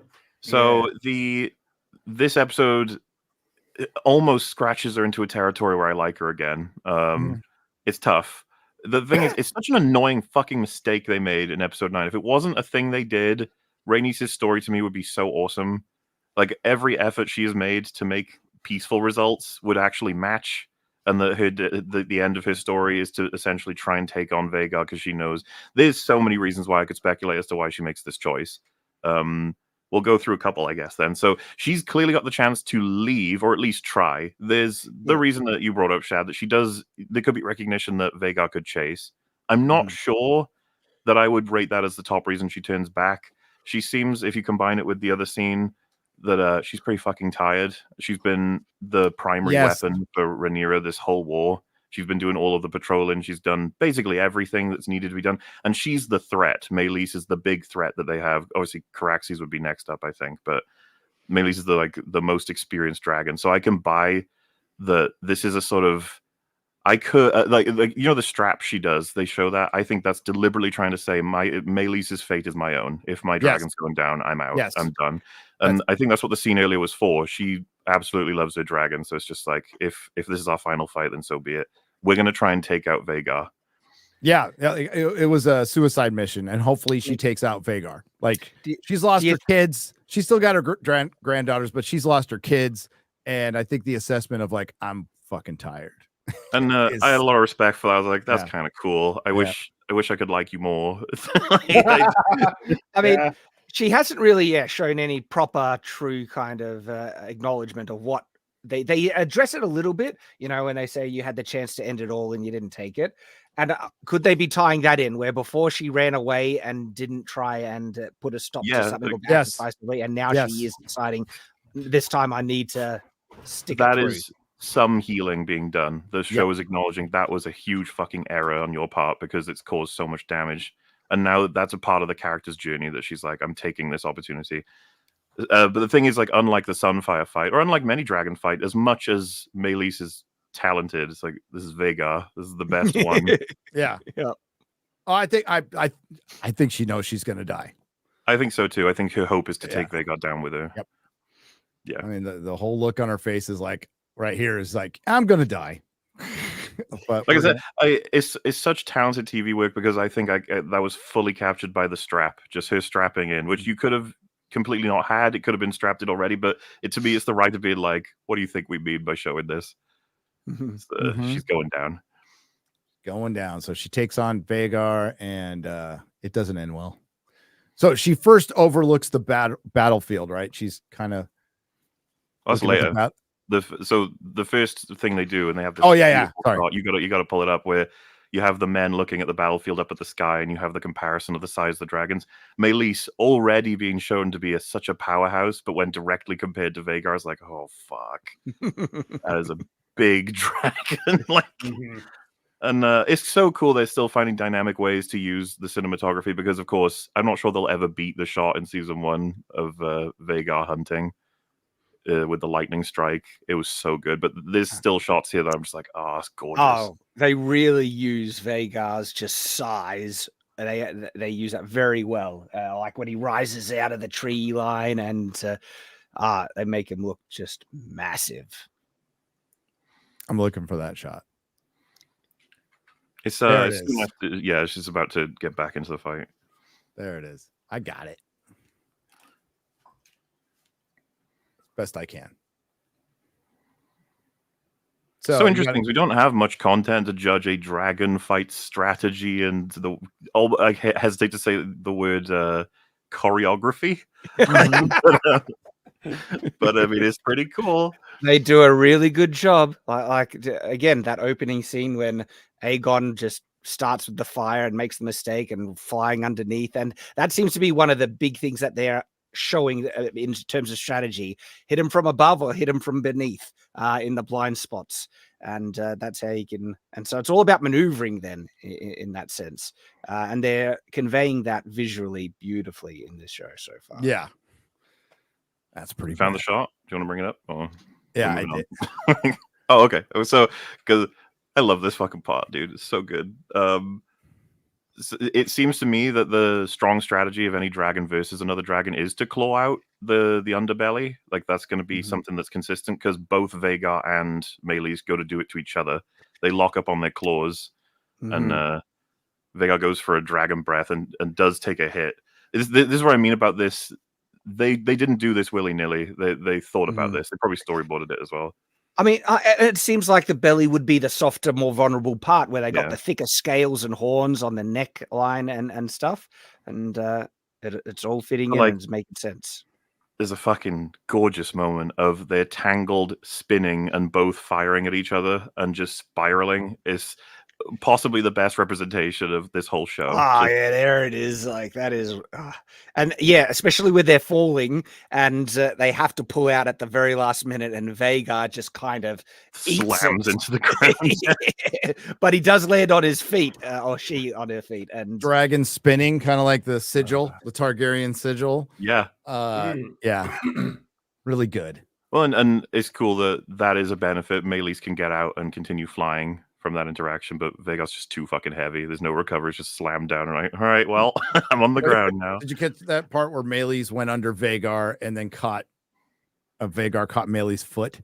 Yeah, right? That's what I was saying. They both went for the same shot and got tangled, which is it's cool. I think it's kind of a show of the two. Both dragons are both experienced with this. They know how to kill dragons. Like, have we ever really seen this depicted cinematically, like properly, like a proper dragon versus dragon live action show? They did. There was a dragon fight in season 8, episode 3. There's a zombie dragon, but I don't think it was anywhere near this good. Famously, I don't know if you guys knew, season 8 of Game of Thrones is not well liked. It's what? Yeah, it's a thing.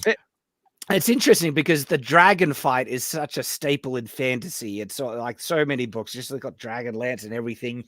Yet, like maybe we saw it somewhat in Aragon, but this takes it to a whole new level. This is now the gold standard for my mind, like depicting a dragon fight cinematically.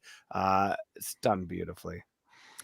So Meleys gets away. Vhagar hits the battlefield and just starts fucking men up, like stomping people. It's hilarious, dude.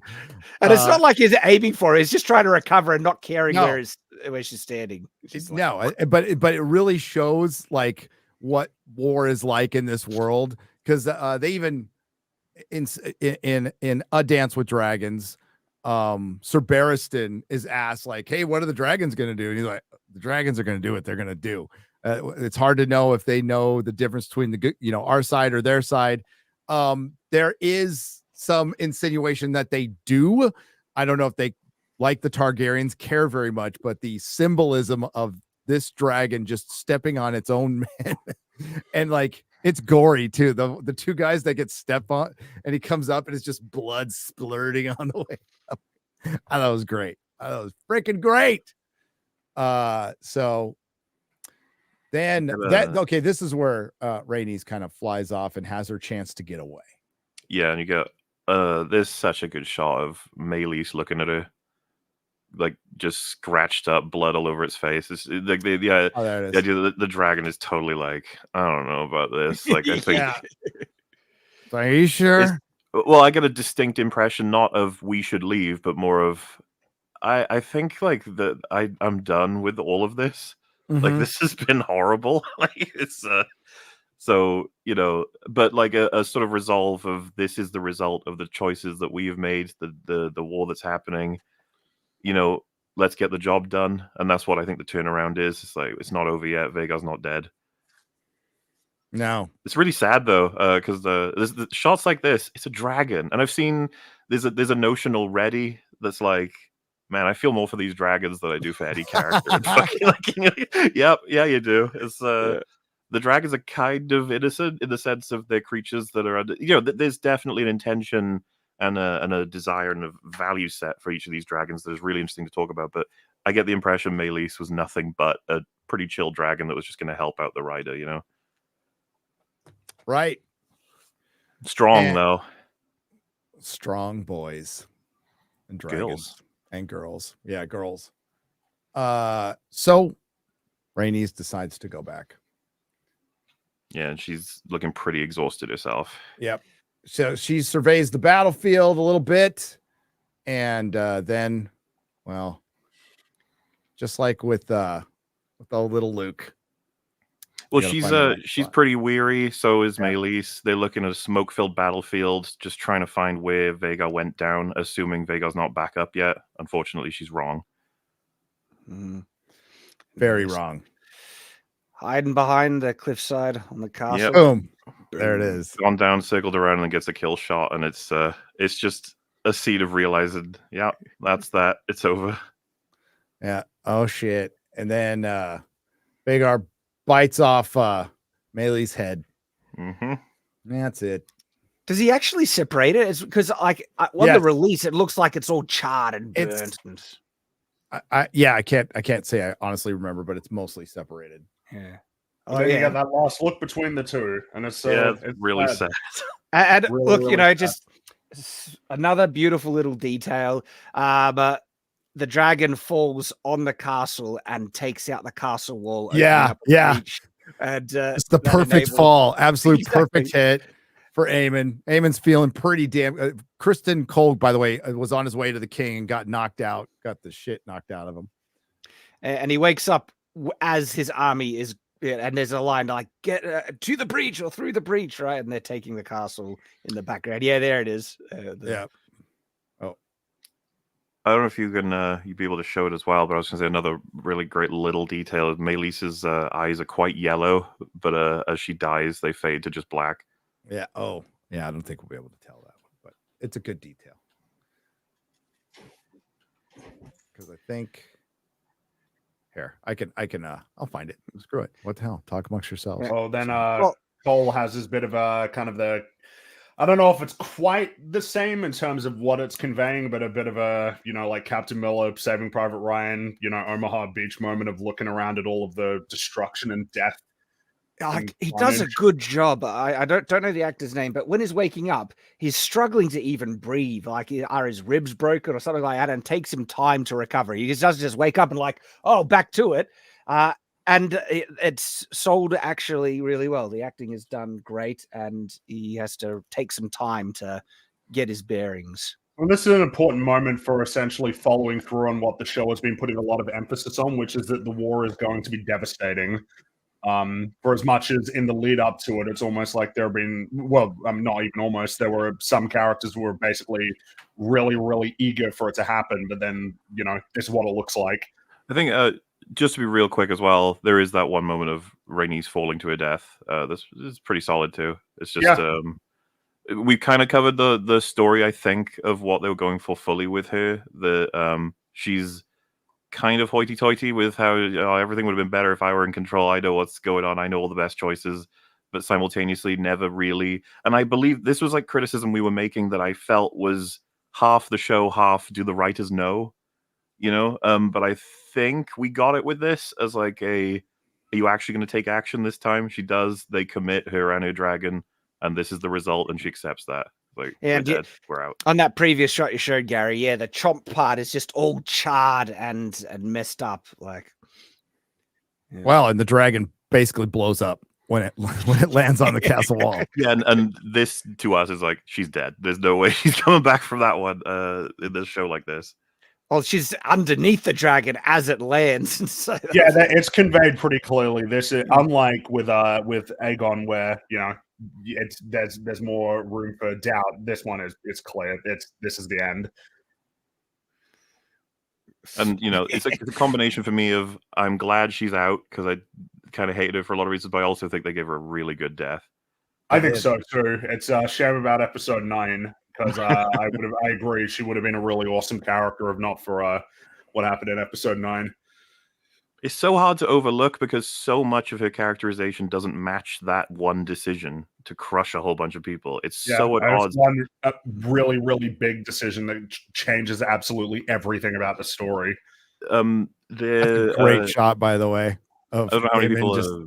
Yeah, it's fucking awesome. I don't know how many people are watching Alt Shift X's sort of coverage of this, but he's definitely a channel I always like. And he, even when he was doing a summary of episode 3, was talking about Rhaenys's point of view about people dying, and even he, the way he usually does it is summarize events, show connections, very much non-opinionated a lot of the time. But even he was like, strange that she said that, considering she crushed like 100 people, 1,000 people. It's like it's so hard to ignore. Like, why did you make it impossible? But I mean, it does kind of tie into like not crushing the people, but not killing the Greens when she had the chance leading into this. So that, a little bit. Mm-hmm. I'm going to say a little bit, but it also just shows that the royals don't give a shit about the small folk. They just don't. Time and time again. Again, this is like that's a great like fantasy shot of just some dragon rider looking down at his foe his smited foe, and I freaking love it. So Cole gets up, and there's a sense of like he gets the horror of this this. Like he's like, oh shit, I wanted all these dragons. I love they included him struggling to breathe. Yeah, that's cool as shit. Like in terms of just details, what a fucking horror show that he has to go through. And like I said, it just to have him be the POV suffering party here, I think is going to give the audience a bit of pause for thought about him. Like there's just a lot to consider. So, when he grabs a guy and it's the armor falls apart because falls apart. Like ash. Yeah. Like, geez, that's a really that visual. Jeez. I love the visual. A fire that hot to incinerate someone, that armor is not coming out so polished as it looked. But for the visual, I get you. Yeah. Oh yeah, and then this moment here. So he makes it up, and there is he's got his sword out. There's Aemon with the sword out, walking up to Aegon and Sunfire. He could just have his sword out to like go through the brush and maybe move away some burning parts from his. He does the stance of he's going to execute, and you hear Cole be like, "Aemon, what are you doing, bro? We never talked about this."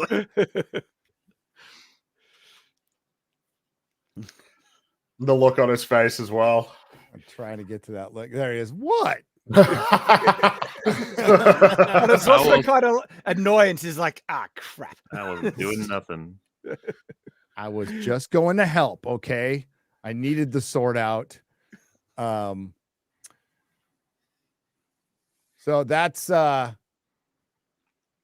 Aegon and Sunfire. Sunfire still breathing. Yeah. Yep. And Aegon looks. I use the word intact. Loosely. He looks like he could be okay, at least alive. He might have a heartbeat, and that's what's important.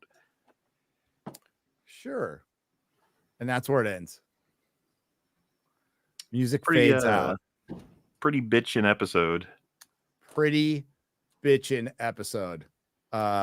Second best one of House of Dragon, I think. I can't wait to watch. I'm going to watch it again tonight before I go to bed. I'm going to keep most of the house up because I'll be in my home theater, but oh well. Like I told you guys earlier, they know what kind of gig I'm in. It's research. It's work. They don't got school. My kids graduated from school. It doesn't matter.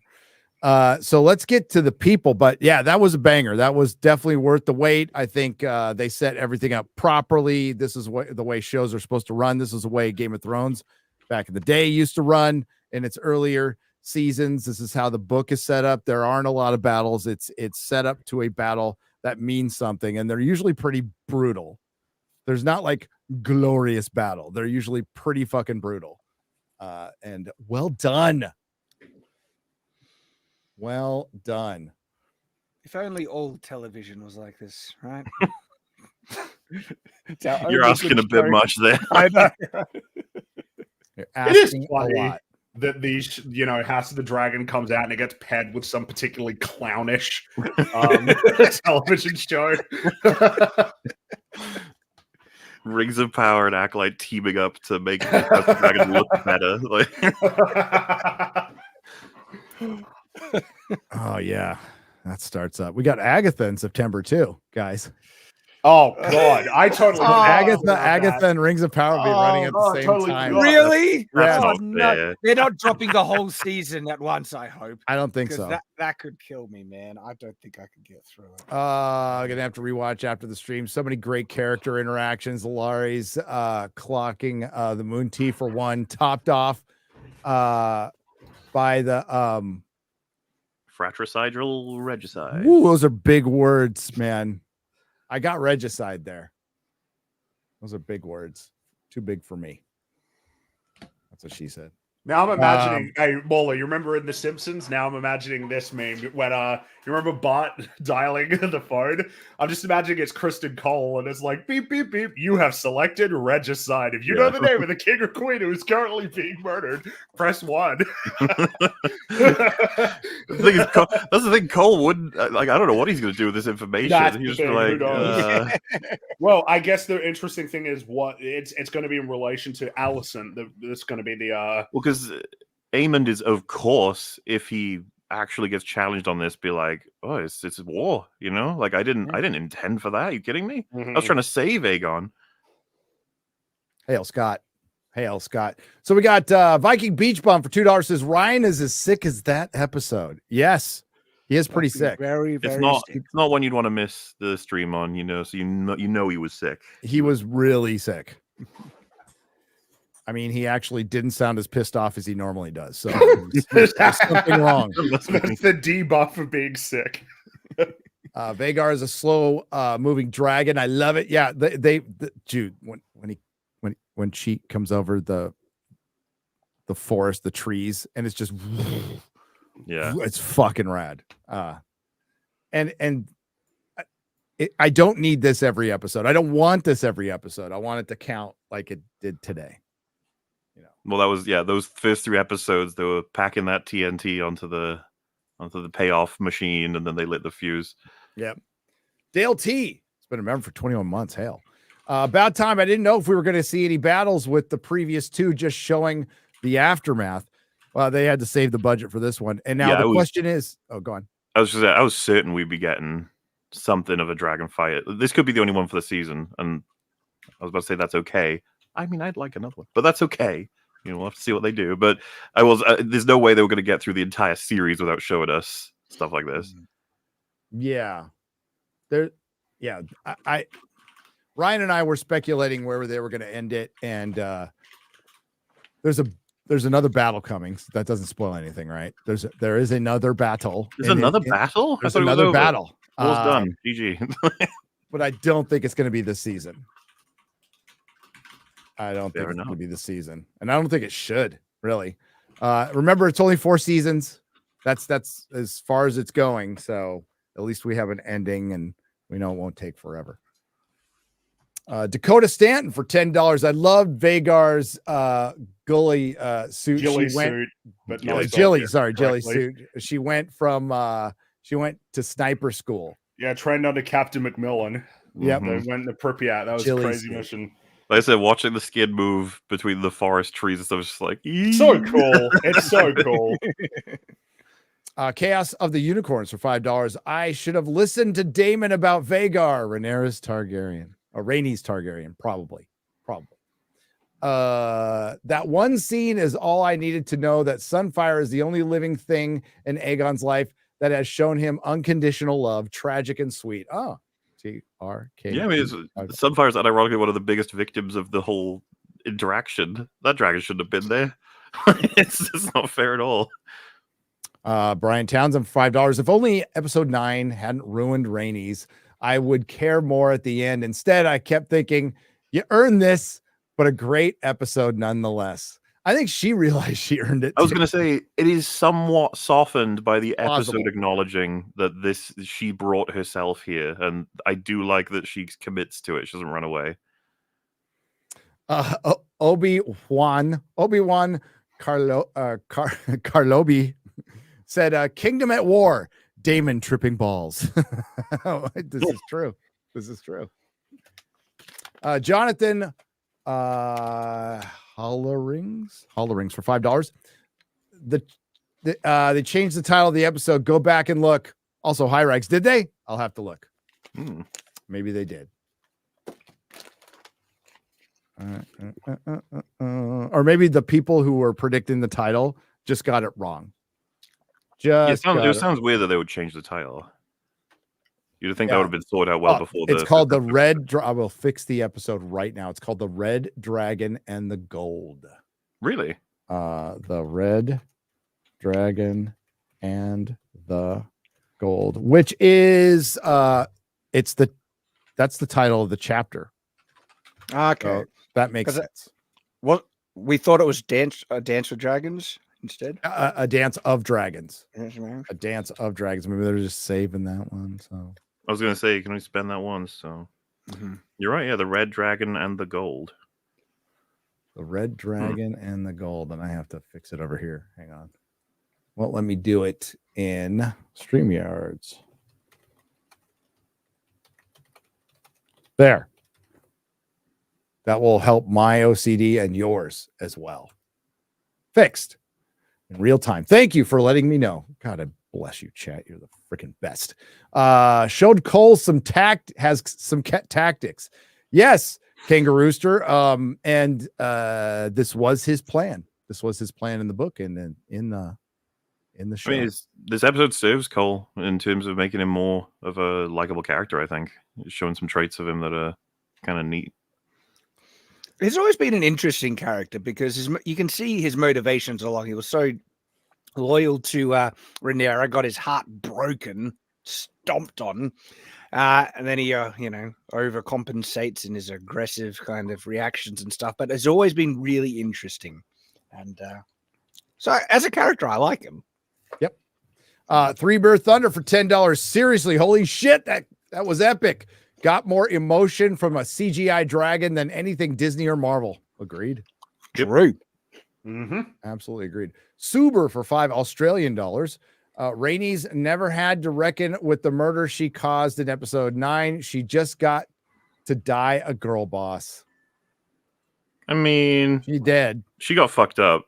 You know what I mean? And part of the episode, I think, argues this is not her fault. You know, like some of this is her fault to it, if not all of it. She had the chance to end the war. She didn't choose it. Instead, she chose to kill a bunch of innocent people. It's like, and then the fucking how could Rhaenys kill another mother? It's like, you fucking don't talk about your own show.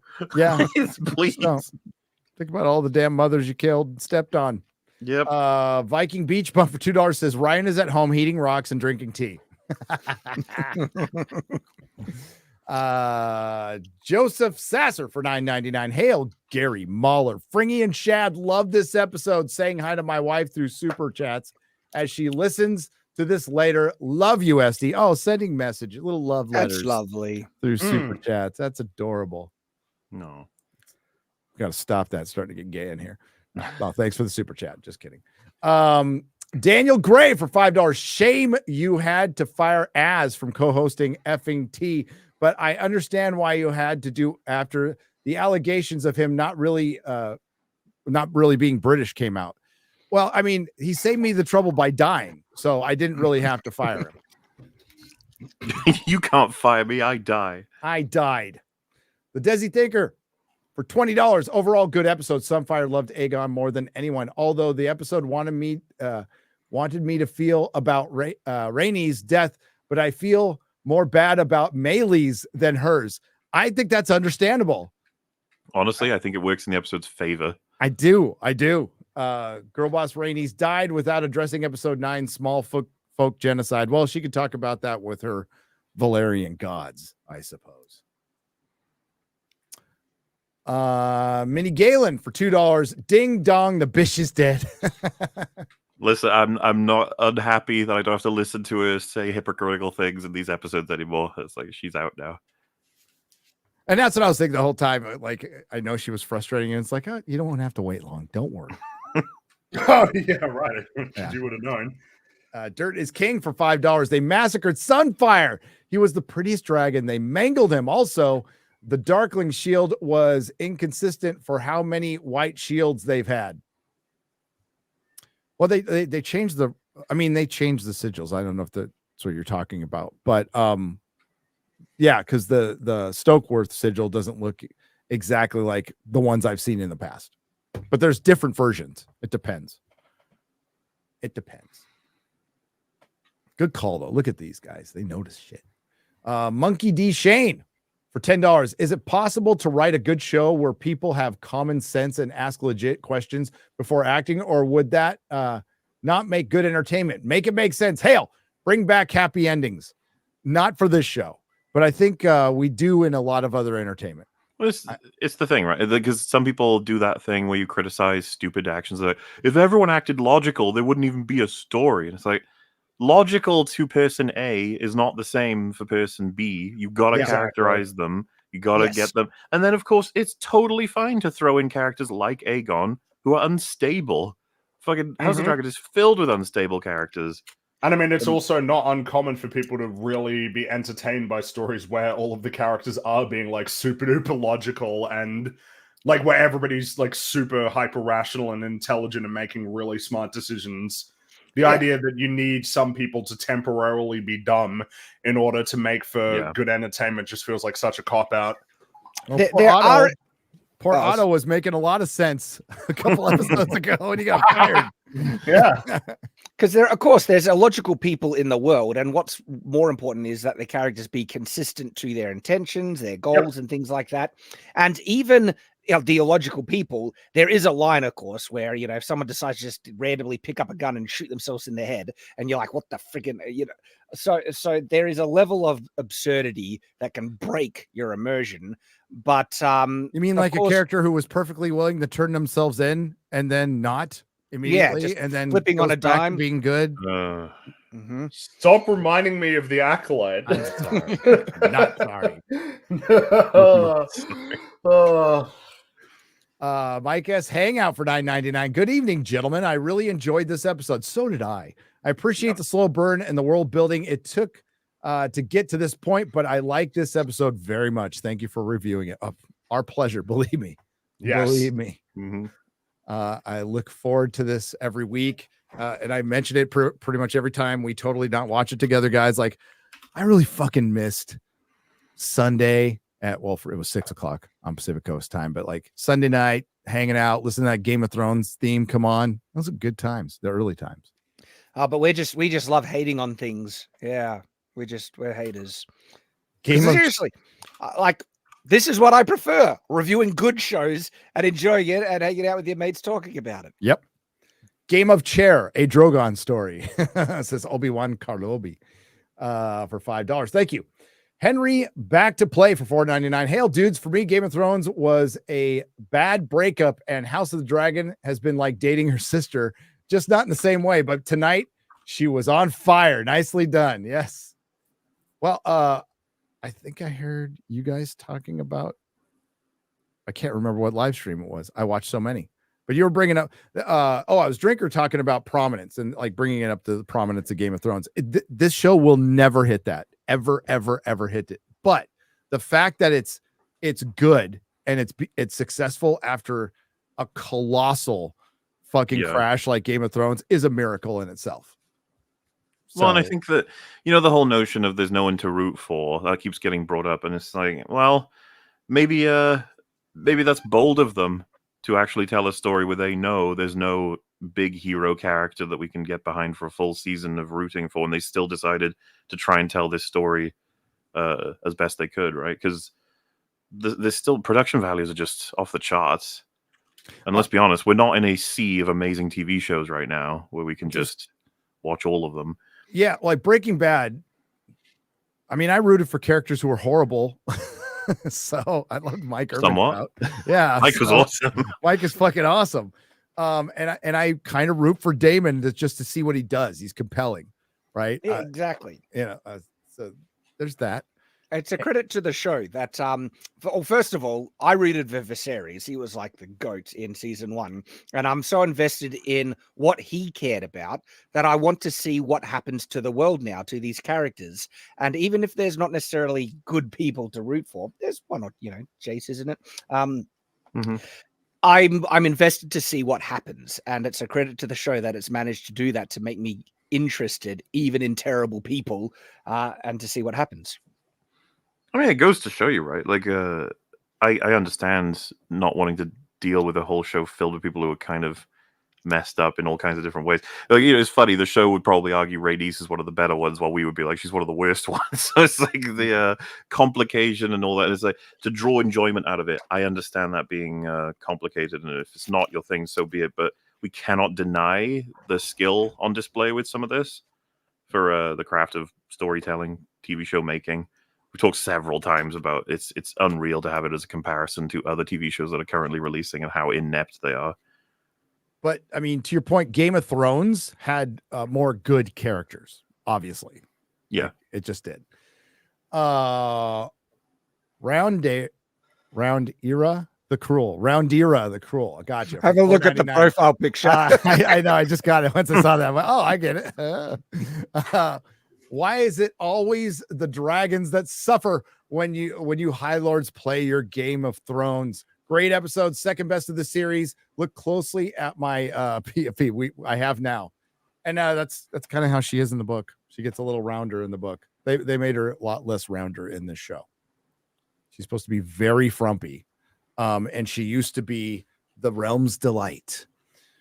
X-ray goose feet for $20. We haven't seen those for a while. That's for a reason. I'm getting tired of a certain dragon's jump scares. I'm not. Yeah, I'm not.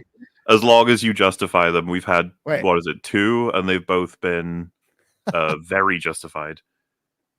There's an actual picture of her feet from that FNT. That's funny. Yes. Sir Marhouse for $4.99. Harrenhal plot. Finally, a showrunner that is not afraid of magic. Thank you. Yes. Maybe the most interesting plot line since Game of Thrones season 3. Yes. What they're introducing, if they go there, will be really cool. You guys will like it. And I love them reintroducing visions. They're such a huge part of the book and the story. That sword is thick, says Johnny B. Casual. It's thick. Very thick. Check that out. Thick boy sword, and it cuts like a friggin' beast. One of the best swords I've reviewed.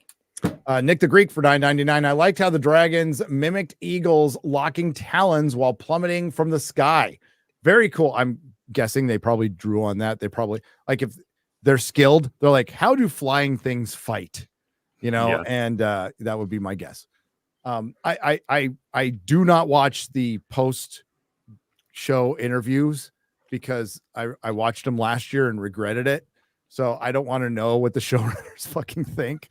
I just want to watch the show. I don't care about some patriarchy bullshit or whatever. I just want to watch the show. Very cool. Also, Shad, how do you feel about streaming with an Aussie bird, Fringy, basically an emu? Oh, I didn't think about that. They've gotten along pretty well. That's a Look, good I'm not point. name you. I'm not name you. Yeah. Okay, I trust you. you. Imposter would say. I can fly. That's how I know. It's just, that's the litmus test of a true Australian. What side are they on? Emus or the good Or guys? humans. Yeah. Choose wisely. Suber for $5 Australian. Nice Jamie callback here. Christian's POV. She's probably fucking a Lars, Maester Orwell, and Mushroom for all I know. This is true. Wow, and he's in the Riverlands too, Kristen Cole. So there, yeah. How long was he away for? Why would she need the tea if he's been away for so long? Well, she doesn't want to have a kid. Yeah, but I'm saying, could she have been having sex with someone else? Oh, she probably is. I mean, like, who knows? Not an impossibility, but could it also just be that she wasn't as fast on the draw with this because of what happened, if you remember? That's true. That's true. The whole kid getting his head chopped off thing might have distracted her a little bit. Yeah. Tomasz Mazuts. You guys know how to pronounce that last name? Matsuzuki? Sorry. Sure remember for 6 months. I'm sure. Yeah. Aemon schooling Aegon in High Valyrian was gold. It was. There was a lot of great character interaction in this episode. Like prior to like, I knew the battle was coming. So I'm like, I wonder how long they're going to wait. But it didn't feel slow at all. Like at all. Everything was moving. And, it's kind of weird because I know like plot points that are coming, but I have no idea what the details are. And they've been pretty satisfying with filling in details that we didn't know. Rhaenys Magneto crown looked like pretty stupid. Glad she's gone. Been waiting for this in season 1, episode 9. The queen who never was, now the queen who never is. Queen who never is. Jeez. Ouch. Sam Wallace art for $5. I love the blood that stays on the hands for one shot, even after he wakes up and then disappears. The Hal be trolling. Yes. And the Hall be trolling, which is good. Like that was a good, we all noticed that. Yeah, that was really cool. It was cool. Yeah. The blood was still there. The Desi Thinker for $20. Also, they really should stop talking in post episode show. Ryan Cadell said Damon is responsible for Aemon's creation.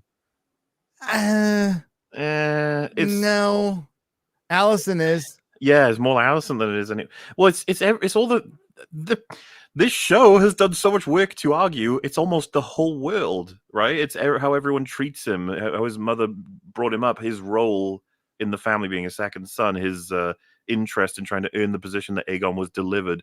And then obviously he has a bit of a like, man, Damon, he's like the one I almost want to beat. Like you can tell they were trying to build it up. But to say that Damon is responsible for Aemon's creation that's ridiculous. I can't even think of any interaction between young Aemon and Damon. They didn't really. There's not. They had some at that dinner, right? Well, that was the main thing. And to me, it felt that moment of exactly that moment felt more of a they are their equivalents on each side of the family. Yeah. But so, it's parenting. It's parenting. Alicent, you know what Aemon is. So she said, when did that happen? Aemon maybe sees him as a hero, but I don't think that Damon even knows about it.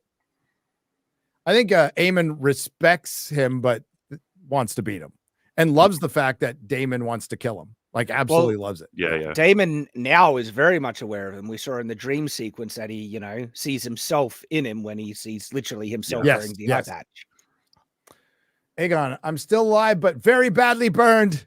If somebody, I get the Austin Powers, this wound starting to smell like almonds.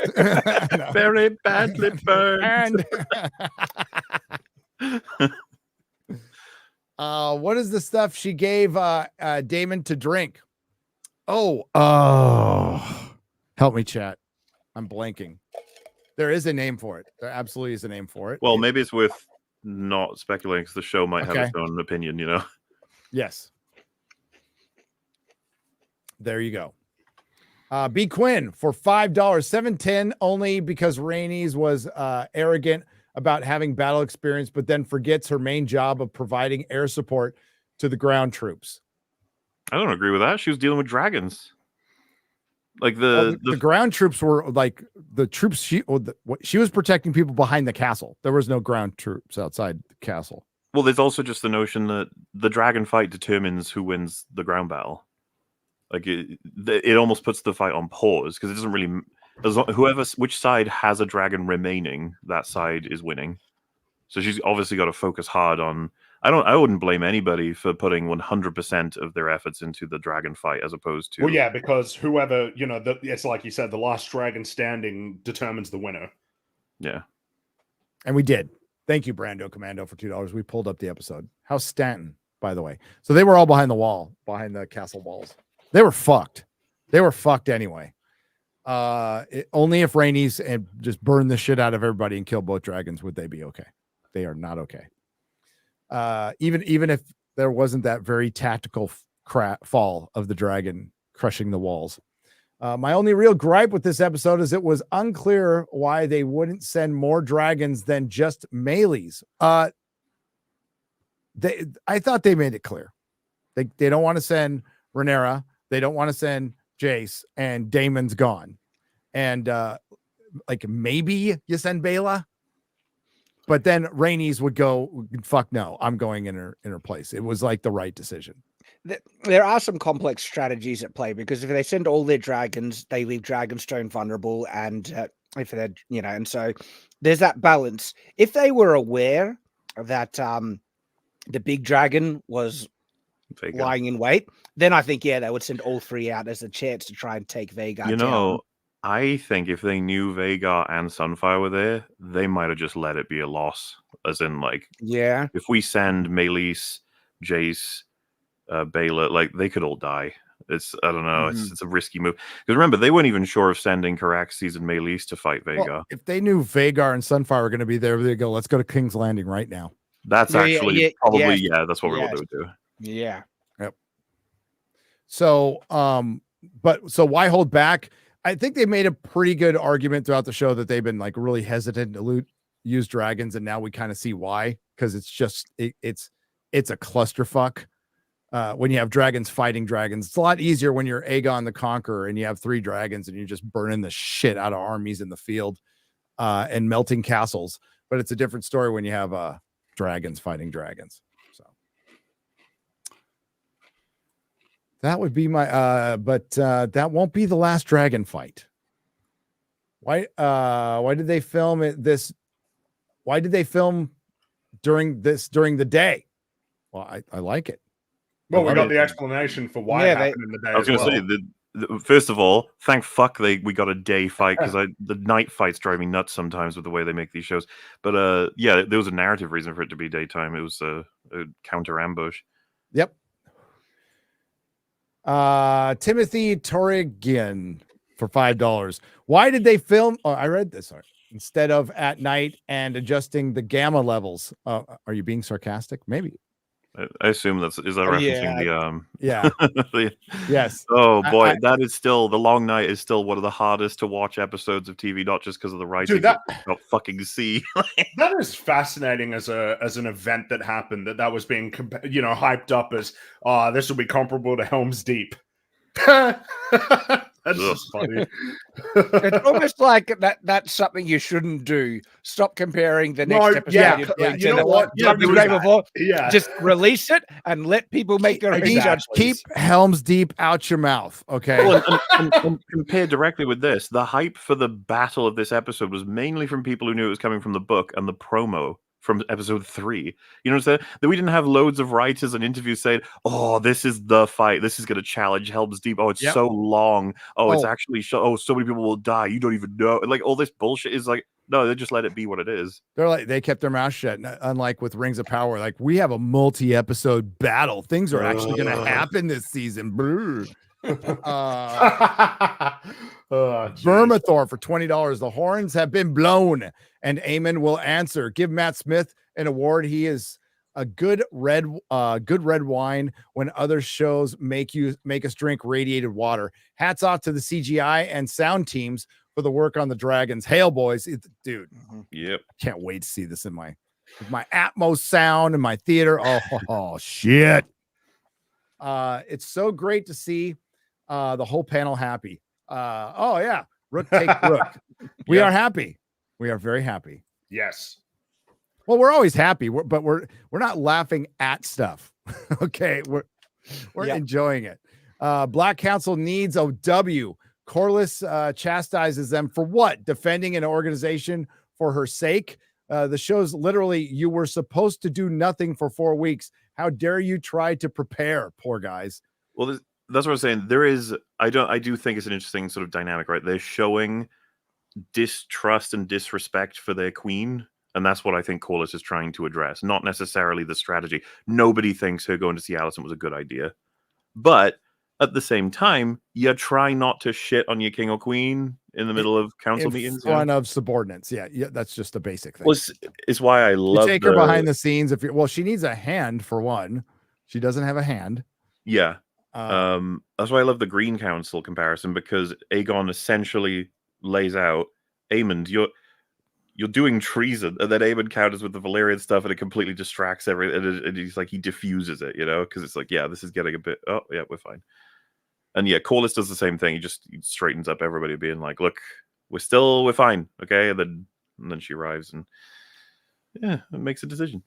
Last 499. Once again, we see Alicent being more prudent than Rhaenyra with the moon tea. At least we know one of them has half a brain. And what's hilarious about that is, yes, she was prudent, and she knows that she is now the biggest fucking hypocrite in the world, because all the shit she got mad about, she's doing now, and she's like, fucking hell. I'm sure she justifies it by thinking, I'm not married, it's not as bad. Well, there's that, but I'm sure at this point she'd say, whatever, everybody sucks. Yeah, like why the fuck should I play by the rules now? God.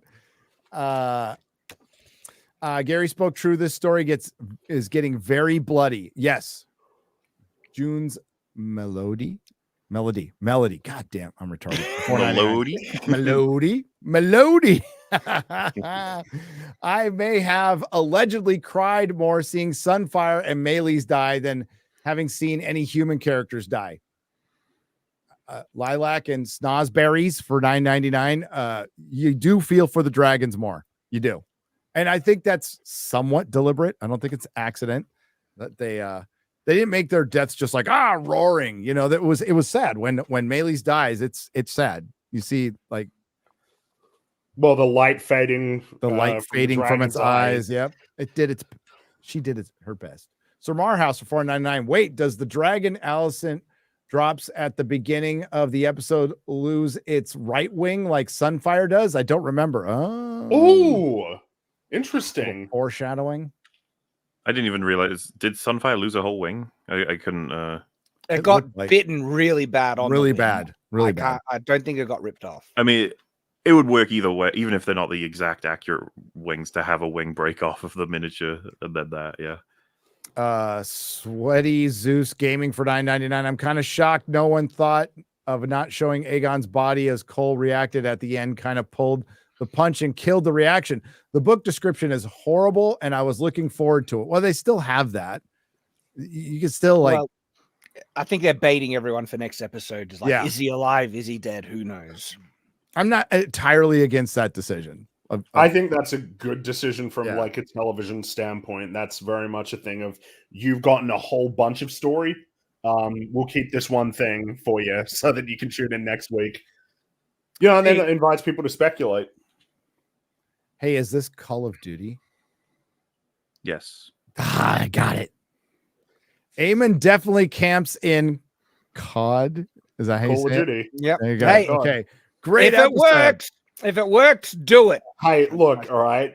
You gotta run around. That's what you gotta do. Run around using Commando perk. Commando, Hardline, and Sleight of Hand. See, I'm a camper. Give me a sniper and Counter-Strike. Find a spot and just ping him off from a distance. There is an element of there is a legitimate strategy to just running around out in the open, but still, no need for. God, now I'm just having flashbacks to the model. I keep forgetting the name. You remember it, Mola, the shotgun, the dual wielding one in Modern Warfare 2 that everybody used? Model. Was it the model like 1880 something? I think I want to say 1812s or 1811s, something like that. Yeah. So, yeah, that was a different time when they thought it was a good idea in Call of Duty to have shotguns as secondary weapons. Never again. Never, ever, ever again. At least as far as I'm aware. Henry back to play for $4.99. Imagine had this showrunner / team had taken over for D&D. Dan and Dave able to fill in the blanks, creating new dialogue. What could have been? Yes. I mean, part of the creative team is George himself, isn't it? Like, yes, but he was gone at a certain point, and you blame him too. I mean, like whatever differences they had, they should have fucking worked it out. But HBO's biggest mistake was not firing Dan and Dave once they started getting lazy. But the thing is, it would be hard to because the ratings were insane. Yeah, absolutely insane. It was on top of the world. Yep. Lilac and Snosberries for $19.99. Have you gentlemen watched any of the House of the Dragons built behind the scenes show? No, I will not. The practical, maybe I will, like if they talk about like the effects and stuff. Yes, I'll watch that stuff. I don't want to hear fucking Ryan Condell or any of the storytellers at all. The practical effects and set pieces are spectacular. Just another reason it is much better than anything on D+. Yep. Well, practical effects, actual sets, going to locations. Now they do some stuff in front of volume, but they actually do some stuff outside in the real world. Oh, crazy. Mr. Bonner for $5. After seeing Meleys hold her own versus Vhagar, I feel like Vermithor has a dang good shot at bringing the hoary old bitch down. Okay, so I'm going to put it out there. I love Vhagar. I think she's absolutely badass, especially with how long she's lived and what she's been a part of. I don't care that she's killing people I like. She's fucking cool. My prediction is Vhagar definitely going to be dying by the end of this, or maybe not this season, but definitely this show. I mean, they're all going, Chad. All the well, that's true. That's not a great prediction. They're all going to die. What am I saying? Pie Guy for £2 proper money. I was hoping to see Lord Westerling pop up by now. I think they'll do a Barristan, and if he comes back, if Graham McTavish comes back, because he's a great fucking actor and he shouldn't be wasting his time in stupid shit like The Witcher. I think it'll be next season. Roundira the Cruel for $1.99. Laris wants the world, a world without shoes, a world of feet. A world of feet. A world of feet. Well, I mean, a guy that's got a bum foot with a foot fetish checks out. Sam Wallace Art for $5. Meleys. I think the worst is behind me. Vhagar Nam. Ride the Guy for $5. Was Alicent drinking that potion basically like the morning after pill? Yes, that's what it is. Or she doesn't, a case of herpes, genuinely asking. Moon tea is the morning after pill for Westeros. Yes. Sir Marhouse for $9.99. They engraved the prophecy on the knife, which Aemon just picked up, which is probably hot from being blasted by Vhagar. That's a good point. And it looks like he was reading the blade. Well, he could. Oh, I'll need to double check that because I did have it on my thought. It's like, would the writing have appeared when he was picking it up? So, might have noticed something. Lewis C for $5, bro. Even after decapitation, they keep nagging. That's right. John McKinley for $19.99. Why didn't she just right away after Aegon got torched? She could have retreated and been probably safe. This is true. As soon as she turned around, I freaking knew she was done. It was a bad call, Ripley. A bad call. My opinion is that there's no chance of outrunning Vhagar when he gets up to speed. And so that's like if she's running, instant death, she might as well fight and have some chance to try. I think you called it. I think this is a reaction to her not doing anything with the greens. I think that's what I think it's that. I also think that her and Meleys are at the end of their fucking wits with all of this. Enough is enough. Meleys has got the sort of battle damage look that Vhagar has too, the holes in the wings and stuff. I don't know how old Meleys is, but yeah, I just got a distinct impression, especially with that little moment they have before they leave. Of man, we've been through a lot, like, and it's weighing on them, you know. I think I think it's interesting. The show definitely made clear that was a conscious choice she made, and it's interesting to speculate. Oh, wait a minute. Gary, the actress who plays Alice Rivers was a Red Priestess in Game of Thrones. Was it the one that they had in like one fucking episode and never went back again towards the end in season 7? I was going to say, that's interesting. So that does sound about right, actually. I'm thinking about her face, but she wasn't in it for very long, the other Red Priestess. No, it was like Varys went with her to basically treat, right? And I think so, yeah. Yeah. Shad, I want, but R'hllor does not fuck with werewoods at all and doesn't believe in the old gods. But maybe she wasn't. Maybe she's not a wood witch in that sense. So, Shad, I want Dark Sister, but I don't trust what I have found online. They're really cheap, bad copies online of Dark Sister. Could you please look into it and tell us, peasants, which one is worth our money? Long live the long man and Fringy. I might need to look into it. Interestingly enough, I have a sword that was kind of a replica, but kind of not, of what was Viserys' sword, the king's sword. I forget the name of it. I'll go grab it after I mention it because I have it here, but it's been discontinued. I'm blanking right now. I know the name of the sword. Damn. Yeah. The chat. But I think it was discontinued because I'm not sure they had a license to make it, and it's too similar. It's clearly Blackfire. Blackfire. Thank you. Blackfire. Dang, I hate but getting I'll old. go grab it. I hate getting old. Because by the way, thank you for the 50. No, both of them are great. I thought Atlanta Cutlery was going to do some of those, and they United Cutlery usually does the replicas, but I think they need a license to do it. But the one I have, has an insane high carbon blade on it. It is like serious business. I'll go grab it. It's pretty cool. Yeah, go grab it. Shogun for $9.99. God, see, I'm getting old. I'm getting tired. That little part where Sunfire nuzzles Aegon really sold me on their relationship and made me feel terrible when he took the gash from Melee's. That had the sound design sold the agony they endured. Yes, that seems to be the most genuine and cutest relationship that Aegon has with anything in this universe. It's just sad. It's like his little pet dog. They could have lived a happier life, but he's an insecure little boy king who wanted to have his stamp on this war. Genuine world question. How did Aemon get Vhagar close by without anything noticing? Did he park her out there in the night? Probably. That would be my guess on Wallace Art for $5. Well, and they do show that it's actually, if you're not looking and you're not in the vicinity, you can actually very easily not see it. Yeah, and Rook's Rest is remote, although they would have scouts. Absolutely have scouts. Every castle did. Zeus play for $5. Oh yeah, look at that. Look at that. You recognize this bad boy? Yeah. This blade is actually crazy. I'll get a clip and I'll show you what I've done with this thing. And but it's discontinued. You can't get it. It's like one of a kind at the moment, and it is actually wicked. I could have recommended this wholeheartedly because it's odd to get such a functional blade on a TV kind of replica sword. And yeah, and the ones like you can go to cons and get replica swords, but they're usually junk. Yeah, they're usually junk. Like Atlanta Cutlery is fucking great, and they've been around forever. I got Aragorn's sword 20 years ago, and it still looks as good as it did the day I got it.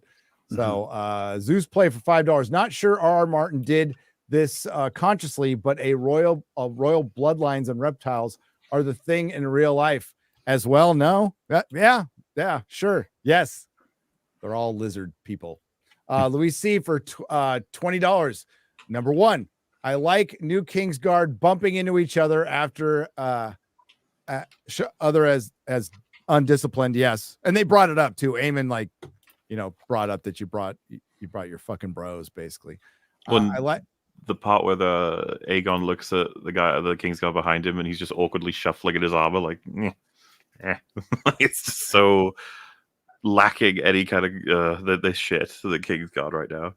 I like number two. I like how Dragon Blood is scolding hot. Number three, I like how everyone shits as the Sky Leviathan sneaks up. Yes, everybody kind of shits themselves. David Sapp for $1.99. Love seeing Vhagar laying in wait. That was fucking awesome, I thought.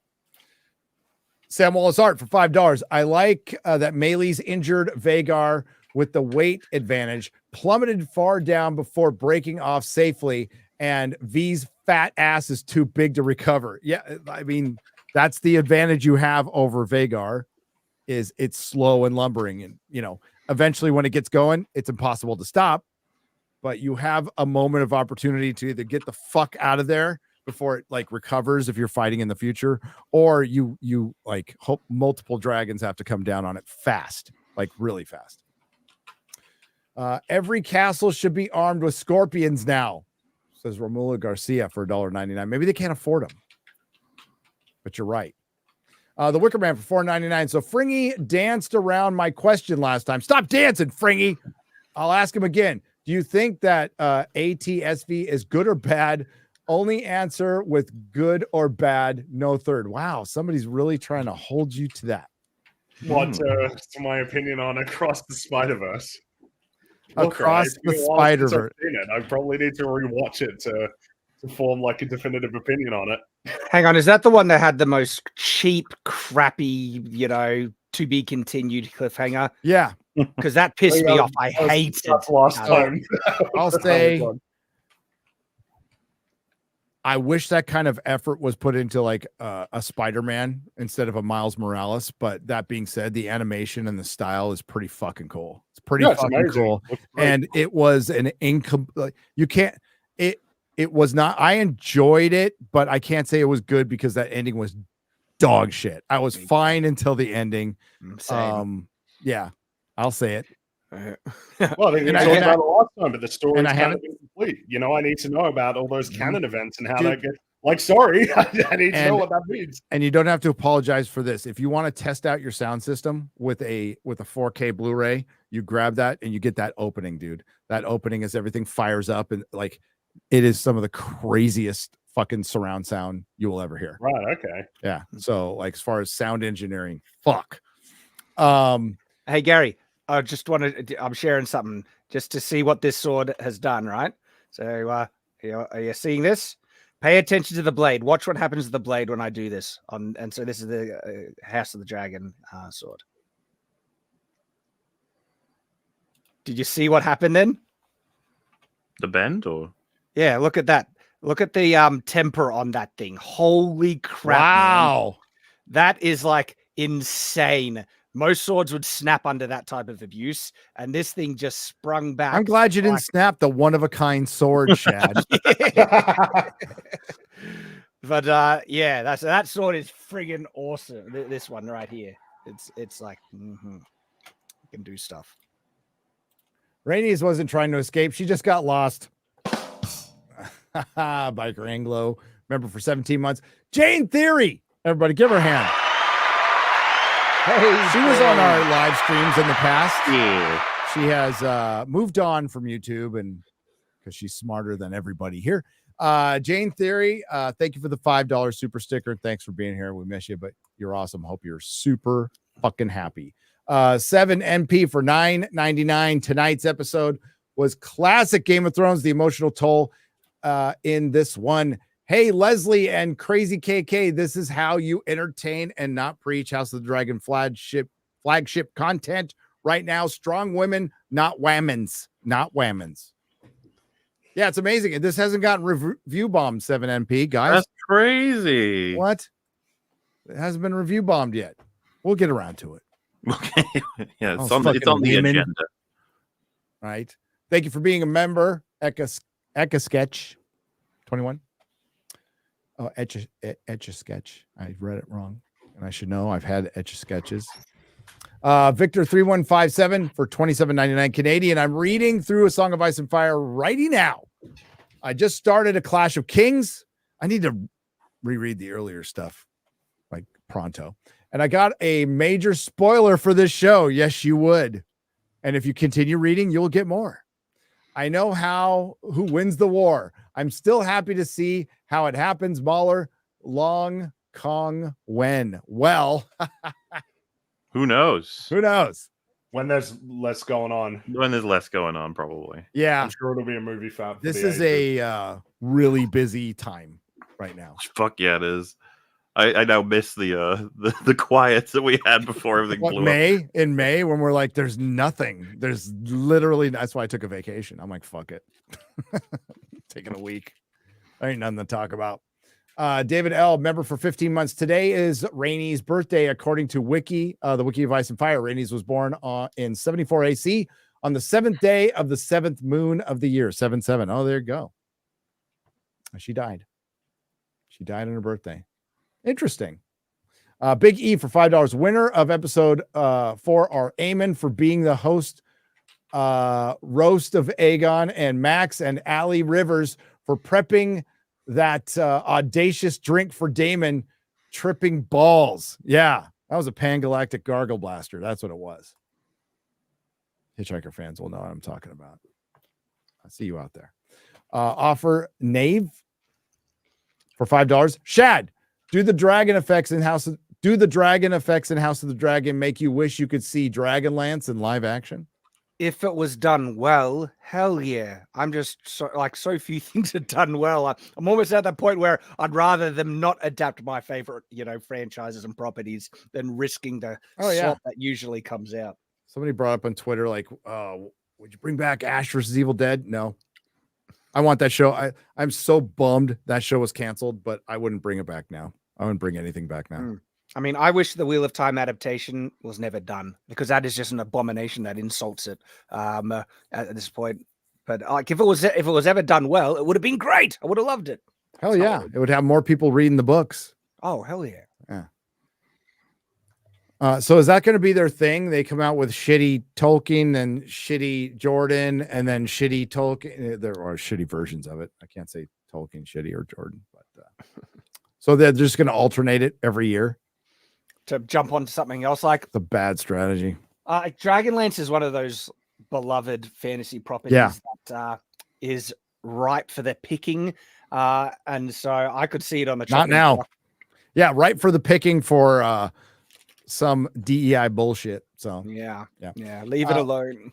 Leave it alone. Lee Anthony Davis for $19.99. Hello, Nerdrotic. I would like to donate this super chat to your channel. Being a fellow YouTuber, I like to support creatives like yourself who work so hard to make sure people enjoy themselves and be entertained. Oh, thanks, man. I appreciate it. I try to make it fun. These guys do too. I mean, like watching Shad and Mahler's videos are genuine entertainment and fun for me. So, thanks. But yeah, I wish there was a lot more just Game of Thrones and Gentlemen out there that we could just talk about like every couple of months. That'd be fucking awesome. Tulsa King. I'm going to cover Tulsa King. I don't know if you guys have seen Tulsa King. It's really fucking good, by the way. That comes back in September, so that can offset Agatha and Rings of Shit. So Victor 3. Oh, wait. Oh, Squid Game's coming too at the end of the year. Cobra Kai. Looking forward to Cobra Kai. Victor 3157 for $27.99. Longman, you need to add Super Troopers to your Austin Powers comedy arc for EFAP movies.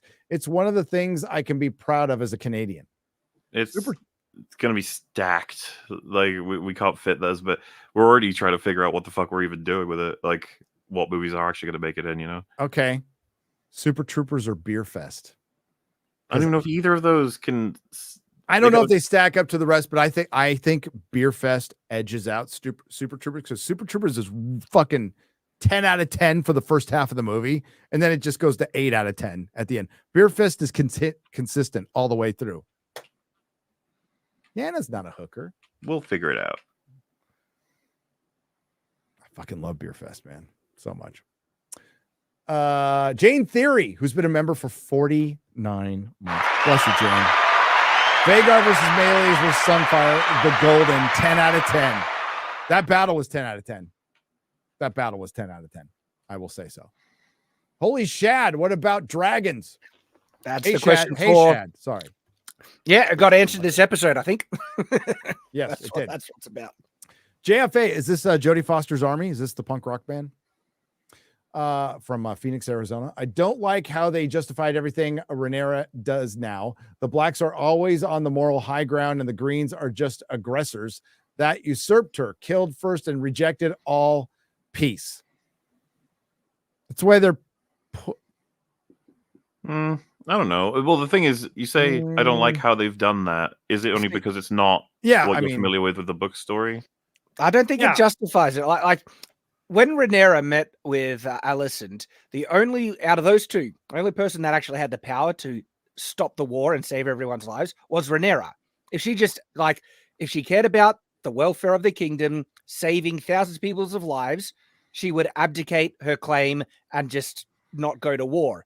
That's in her power. And she's not doing that because what she claims, it's only death. She has a calling from the Song of Ice and Fire. Otherwise, maybe she would have done it. See, I don't know. I think there's still selfishness. So, definitely there is. There is. And they're trying to portray her as good. JFA, I think that's a fair point. I would say watch the rest of the series. So, I mean, but there's still no denying Rhaenyra's indecisions have led to a lot of very bad results. Yep. And then, of course, the decision in this episode was arguably rash. Damon calls her out on that. He says, "You've got all the weaknesses of your father." Yep. Yeah. And it led to ruin, right? GFA for $9.99. Another GFA. She barely lost her temper. Now the Greens look deserving of all the savagery. The nuance of both sides morally bankrupt themselves seems lost. It's what I thought made the story great. I would say it depends on how they deal with that later. Because if that stays consistent to the end, I will be in agreement with you. But I don't think it will. Let's be fair, though. Her rage was undermined by Damon killing Jaehaerys. Like that, it's hard to be as angry morally when your side did that. Yep. And it was something she said. We can't, everybody's waiting for her. And she goes, "I want Aemon Targaryen." That was her only line in the episode. Yeah. She's not responsible for that. She doesn't think okay, I got a bunch of guys here. They're ready to go to war for me and back me. And I gave an order. Okay. And it went sideways. From a medieval and military perspective, when someone says, "I want someone's head," that usually means whatever fallout or scorched earth you need to do to achieve that, I am giving you leave to do. Because, is in a castle. How are you getting a castle? That's effectively her saying, "Go besiege King's Landing," or something like that. When Alicent sent Larys out to kill his own fucking family. I mean, he's a fucker for doing it, but she instigated it, not knowing this is how the game is played. This is how things are done. Billy D. Shilliams for $4.99. When people say nerds love shitting on shows, they need to watch this. We prefer gushing over amazing shows. This is why this is what I used to love about Star Wars. I'm going to fill in the blanks there. God, yeah. There's a reality out there somewhere where Star Wars is still good and people are liking it. What I'm liking, have you seen the trend on Twitter where people are now making a big distinction between Disney Star Wars and Star Wars? Oh, I'm loving it. That's you've been doing that forever. I know, but now it's catching on. It's yes, because I can still call myself a Star Wars fan because I'm referring to real Star Wars, not this Disney crap. It is helpful in that regard because I'm like, do I say I'm a Star Wars fan? Because I love a specific kind of Star Wars from a specific time, but I certainly don't want to. No, I think delineating that is perfect. That's why we've been doing it forever. Well, people wouldn't be doing it if there had just been a continuity of the kind of expectations that people got from Star Wars. The reason why Disney Star Wars not only exists as a label, but is catching on is because it's just really helpful for describing a clear shift in the quality of Star Wars content. And you know what's made them mad is it's been in our vernacular for, if you've been around here for a while, it's been in our vernacular for years. But the media is starting to call it Disney's Star Wars. Some are even going Disney Star Wars. They're doing the same with Marvel too, which I do. And you make that distinction. You have to make that distinction because Star Wars fans are everything up to 2012, October 2012. Something I was really because I've been rewatching just the 6 films because there are only 6 of them. Sure. I was thinking Rogue One, but I was just kind of struck when I was thinking about it. It's dude, Lucasfilm used to be an independent it wasn't like Star Wars wasn't owned by. It was like, a gold massive- standard. You saw Yeah. like Skywalker Sound or Industrial Light and ILM, Magic yeah. or Lucasfilm on anything. It was like, LucasArts. yep. Yep. Not so much anymore. Slade Should Lawton have for taken $2. them all. Yep. And Gay Voice. He said, "Oh my God, Shap, stop misgendering Vagar. Yeah. Stop it. God. Look, he looks like a dude. She looks like, see, I just did it. I can't help it. Okay. When you see someone that looks clearly, what are you supposed to do? I just get so She's a granny. Respect. Yeah. ugly friggin' looking granny. Wow. Well, Kenneth LaRoque for 5 Canadian pesos makes a good point here, but I have a response to that. No one knows the prophecy of the ice and fire since George hasn't written it yet. The wings are the most vulnerable spot on a dragon. I fully believe that the prophecy of ice and fire and Aegon dreaming it is a spoiler from A Win's a Winner. I fully believe that. It absolutely makes sense for the book. They have been teasing for a long fucking time. Like Aegon was sitting on Dragonstone for a while, and the Targaryens were on Dragonstone, not messing with Westeros. They've hinted that there's a reason they don't mess with Westeros. And one day he just got up and said, okay, I'm going to go conquer it. I'm going to bring these for the good of the kingdom. I'm going to bring these or I want to lead a bunch of lords that are going to be fighting each other forever. Why? Prophecy of Ice and Fire makes it make sense. And they've been hinting towards it. And I think with us waiting so long for Win's a Winner, George just said, fuck it. Let's put this in the show. So I fully believe that is a spoiler for the books, and I stand by it or sit by it. But no, he has not written it yet, but he's a showrunner on this, and he does have script approval on this, and Condell goes to him a lot. And I think he's probably secretly written a lot of the scripts. He doesn't want that out there because he should be writing a fucking book right now. I think you see that DNA. Some of the dialogue in this is just so good. There's like, I'm actually curious. What would you prefer? That this show didn't exist and he finished Yes. the Game of Thrones? Yes. Okay. Yeah, that was easy. Okay. I figured Gary would say Okay. it. I understand that. That I suppose that makes sense, especially given that you might get an ending that you like compared to what you got. This is clearly me settling. If he completed the books as opposed to the show being out, that would actually start to build his reputation back up because it's been damaged by a lot of his decisions. If he completes the books, he will be. They can make Game of Thrones shows forever, forever. Him not finishing the books will taint it even more, and you'll get a Duncan. Is there a situation like an understanding that if he dies before he finishes the story, that there'll be like some person who inherits it, kind of like because Brandon Sanderson inherited, like he finished Wheel of Time, right? Yep. Yeah. Maybe you can get Neil Gaiman. Oh, never mind. No. Alpha male Drogon, Hiss in Reign of Fire. Awesome. Reign of Fire is fucking awesome. I haven't watched it in a long time. You know what? It's of its time, but I love the concept of it. It's insane. You would have thought it would have inspired more dragon movies, but they're expensive. Oh yeah. Garador for $10. Problems I had. Vagar's positioning. How do you move a thing that size and no one notices at night? Yeah. Rhaenys Melee's lost track of Vagar during battle, leading to jump scare. Last hit. How? Otherwise, great ep. It was a they cliff. clash. Melees gets away desperately before hitting the ground, right? And then they're heading out, and then they're heading back in. Meanwhile, Vagar's covered by all the smog of both of their flames. Gets up to flight, goes down beneath the cliffs, comes back up as Melees is coming across the battlefield. That makes sense to me. Yep. A subtle detail I love is the mention of Vagar's increased appetite straining their livestock resources in the small council scene, foreshadowing Baddest Planet for $4.99. Yes.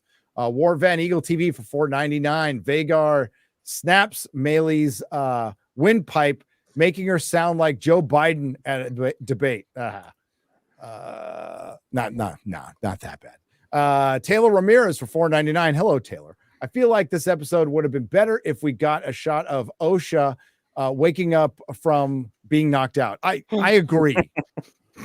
One thing they were missing. Xavier Save Your Heart for 10 Australian dollars. G'day, guys. G'day. G'day. Oh, that was proper. That was proper. Authentic. Right. Good day. Sup, dude? All right. Got to do it California. What's up?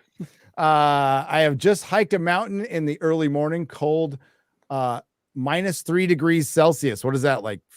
60? That's by Australian standards, that's 20 very cold. It's in the And it's in Oh, there. it's in there. It's in the I chat, didn't get that far, okay? So I it's am 26 California degrees in public made school up. educated. I can barely say my name. All right. 26 degrees and made up. 26 temperatures. degrees. That's fucking cold. That's cold. And every time I wanted to rest, I thought to myself, nah, the 300s would have given up. Hell, that's right. Goddamn right. They ran the whole time, the whole fucking time. Sam Wallace art for $5. Fabian Frankel, Sir Kristen, would have made a fine Clark Kent. He'd nail morally complex while still being a truly noble Superman. He might be able to pull it off. He's doing a great job as Kristen Cole. He is, for not aging a day. He's doing a freaking great job. Every Vagar reveal has max cool factor. It does. Webhead Mike, you're right. Day Triparera for 50 ARSs. The battle was filmed where Gladiator first battle was filmed. The dragon fight was heavily storyboarded, according to Condell. It would have to be because it was so you can believe that. fucking well done, dude. Also, yeah. That was better than a lot of movies I've seen in years. Yeah. It was a really cool battle. Yeah. And now that you've mentioned that it was filmed, I can see that now. I can see it like when they were coming out of the trees. That does remind me of the opening battle in Gladiator. Mm-hmm. Husky Bowl for $4.99. How many more Game of Thrones spinoff does HBO have in its bank? Seems like this has been keeping them alive in the streaming game. It has. There's so many. Robert's Rebellion and Aegon the Conqueror, like taking over Westeros. Like those are two huge shows they could make. Well, it seems like those they don't exactly make themselves, but they strike me as obvious options for them to pursue. We got Duncan Egg coming, hanging out for that one. Do you guys know Duncan? I know Gary does, but absolutely. Well, I know all the stuff about the show coming out. That's what you guys were just mentioning earlier, right? It's going to be year on, year off switching shows because they're already filming Duncan Egg, right? Yep. Yeah, they showed there was a set picture of Duncan. He looks great. He looks great. If they do 10,000 ships, that's going to be shit. I could give a fuck about the founding of Dorne and the Rhaenyra. Fuck that. No way. Don't care. Female Moses. It's like, no, thanks. Now, if they show like what led up to it, like fighting Valerians, and they show Valeria in it, okay, maybe, but they probably won't. It's called 10,000 ships. So it's either going to begin with that or end with it. I don't want to see any of it. I'd rather see Aegon the Conqueror, absolutely the Hedge Knight. The Hedge Knight will be, or the Knight of the Seven Kingdoms, but it's Hedge Knight. That's what I call it. That's gonna be good. It's a bit smaller show. We get it next year, early next year. Shad, did you know that it will be out in the first quarter of next year? It's only 6 episodes. And the thing is, if they plan ahead, like a Robert's Rebellion show, they could make that so long if they wanted to. Well, yes. The Hedge Knight doesn't need as massive a budget. Doesn't have huge battles or anything. There's fights and stuff, but it's a more small, contained story that if they pay attention to and don't skip, be detailed, it can be even though smaller budget. Mm-hmm. The most important casting, Brendan Rivers. Is that who they cast? No, they haven't cast him yet. I haven't seen. I mean, like Bloodraven. Fuck yeah, Bloodraven's awesome. They're pretty solid with casting, or at least right now. Yeah, they are. Yeah, they are. How many? Sorry, I read that one. Blaine for $10. Great stream, lads. Speaking of Damon, I can't wait to see how Damon. Oh.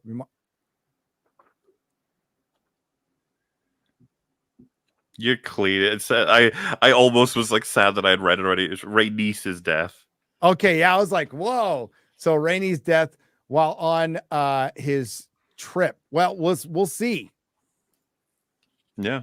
I'll be curious to get every character's response. Well, yeah, there's gonna. I'm Corliss will probably be a little upset. I think bit. his wife. Yeah, maybe. I'm interested to see that. Donetto for $2. What is the point of Rhaenys turning back? I think we talked about that. I think. Yeah, we've gone over it a few times. Yeah. So there's a lot of possible, explanations that all make sense. It's good. It could be several of them, all of them, one of them. I think I'd say a little bit of all of it. Yeah, there's okay. So Frank the Tank 285. There's always elements of the audience of just Slay Queen. That's gonna be, and it's mainly gonna be on Twitter. Dude, there were fucking people saying Slay Queen when Daenerys roasted King's Landing. There were, yes. And those are mostly the fans who like just want to see like the spectacle of Game of Thrones, which it's not about. Arguably, they're part of the reason why Game of Thrones got destroyed. Yep. They sound like the fans of The Acolyte. Frank Tank 285. Fans of The Acolyte. Fan. It's incredible how many clowns on Twitter saying what a good person Rhaenys is and what a hero she is. She went out like a hero. She did. In that one, she went out. It's badass how she went out. Leading up, they fucked up the character, and Mahler's right. It could have meant way more. I agree. I felt more about for the dragon, but I still think her turning back had everything to do with her bad decision in the 9th episode of the first season and killing a bunch of small folks, which never crossed her mind. Never crossed her mind. It was all about Roy. No, it's genuinely at this point confirmed it's a mistake, and the writers did not account for it, unfortunately. Yep. And I'm sure, absolutely sure they heard the criticism because there was. They must have. Yes. Eric K for $2. Amy side who gets the Emu army fighting wins. Well, in Australia. Dr. Danny D became a member. Hail. Thank you very much. Neo2266 for 50 Czechoslovakian pesos. I hate the comparison of dragons to nukes. They're much more comparable to gunships. Yeah. Average dragon is an Apache. Vagar is an AC-130. Yeah. That's the difference fine and fair, but when people say nuke, it evokes something quickly, and I have no problem with people referring to them as nukes. Yeah, and it's not like a gunship in a modern army. It's a gunship versus a medieval army, and it's just the impact is going to be vastly greater. An element of referring to them as nukes as well is the mutually assured destruction, which was keeping the peace somewhat. What was that video game I saw a trailer for like 6 months back where a guy's like fighting medieval soldiers with a fucking machine gun? We watched it on Friday Night Tights. Well, there is Doom the Dark Ages coming out, which is going to be Doom guy fighting a bunch of demons. Is that it? I can't remember. You'll think of something else, Gary, but yeah, it looked fun. Thank you guys for the review. Hey Shad, imagine if Wheel of Time had this talent and budget behind it and stayed loyal to the source material. Dr. Danny D for €5. Yeah. Don't make me cry, man. Dude, it would be a dream. Imagine if these guys took on Conan like they were supposed to. Hang on. The people who made Wheel of Time. Not Wheel of Time to make this show. These guys, Kendall and Sapoknik pitched a Conan show that was approved at Amazon and then shot down by Jennifer Salk for being too misogynist. And then that's where we got to the Wheel of Time. But hey, Dr. Danny D, I see your profile picture, Mr. Randall Thor. Yeah. That would be a dream. But what also sucks, right? Now we've got such a crappy adaptation that's kind of ruined. I'm not sure if it'll ever get adapted again. If not for another, if it ever will, it'll be like another decade minimum. I was going to say, have hope. We've seen a new attempt when old ones fail. It just takes time. It just took so long for. I feel for you, Shad. It took so long for it to get adapted. This has got to kill you. Shogun for $199. The detail of Rhaenys buckling into her saddle, top notch. Brando Commando for $5. I hate how this show is pro Team Black. The Greens have all the interesting characters. Yeah, but whoa. Team Black has Damon. Yeah. And let's remember what Ree's OnlyFans says. Both sides are genocidal, crazy war criminals. So I think we should all enjoy seeing how they die. Well said. Hey, Gary, I got to bounce, man. All right, bounce. It's been awesome here, but bounce. Yeah, thanks. friggin' great episode. Now I need to get to a review and a whole heap of other work I got to get done. I look forward to the review. Yeah, get to work, man. Quit fucking around. Get out of here. All right, thanks, guys. I'll see you. Subscribe to Night Watch and Shadiversity and the Shadlands. We love Shad. He joins us Friday Night Tights. Sir Hat for $5. Oh man, Alicent breaks the wing and then drinks that tea, unconcepting her child. Yes. Well, just making sure she doesn't have one, especially with Kristen Cole. That would be a little scandalous, even for her. Shadowmane for $9.99. Thank you, Jeds, for making Brutal Sunday Nights as a ballet trash man more enjoyable. Hail to the working man out there. Yeah. These streams are awesome. Also, happy belated 30th birthday to the most overrated movie of all time, Forrest Gump. There you go. The most overrated movie of all time. That is not the first time a lot of people don't like Forrest Gump. I think it's overrated, sure. I just wonder if I'd call it the most overrated film of all time. There's a lot of competition for most overrated film of all time. Competition. Top of your head, Mahler. Most overrated. Bringy. Oh, damn. Well, I can't use that one now. Damn it. I can't. I'm blanking now. Damn it. What do you think?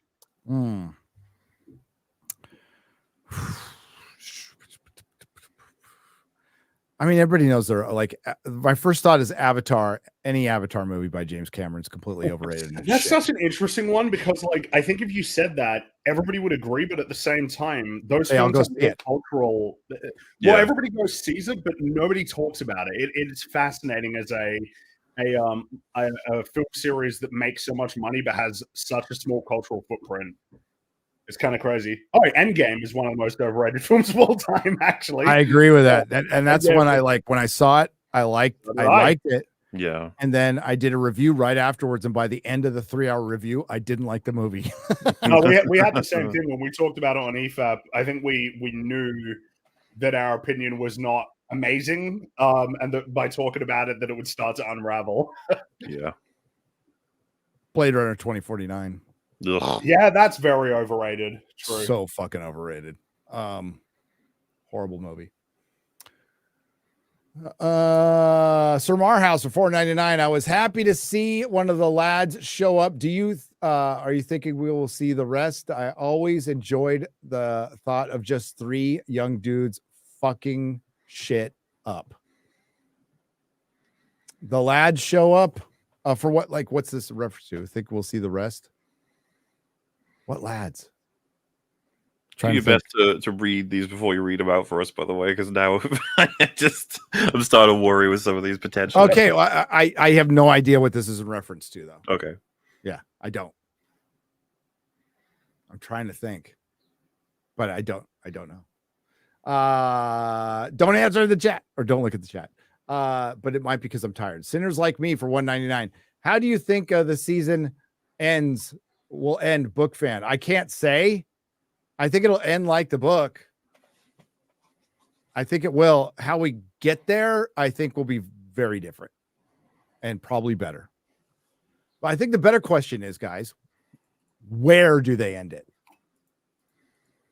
Because the ending in the book, guys, meanders like forever. And this happens. And this happens. And then they like go on a side quest of some dude who has nothing to do with fucking anything for like a half of a chapter. And it's like, yeah, I don't know I know where it ends. Sam Wall's art. Vagar being a male is Shad's only joy in life. Vagar's forest camo helps. She's green. As Neo 226. Chris Bolts. Alicent's admonishment to Aegon. Okay. Alicent's admonishment to Aegon about not receiving wisdom from wearing the crown reminded me of Tywin Lannister's admonishment about declaring oneself to King Joffrey. It made me think of that too.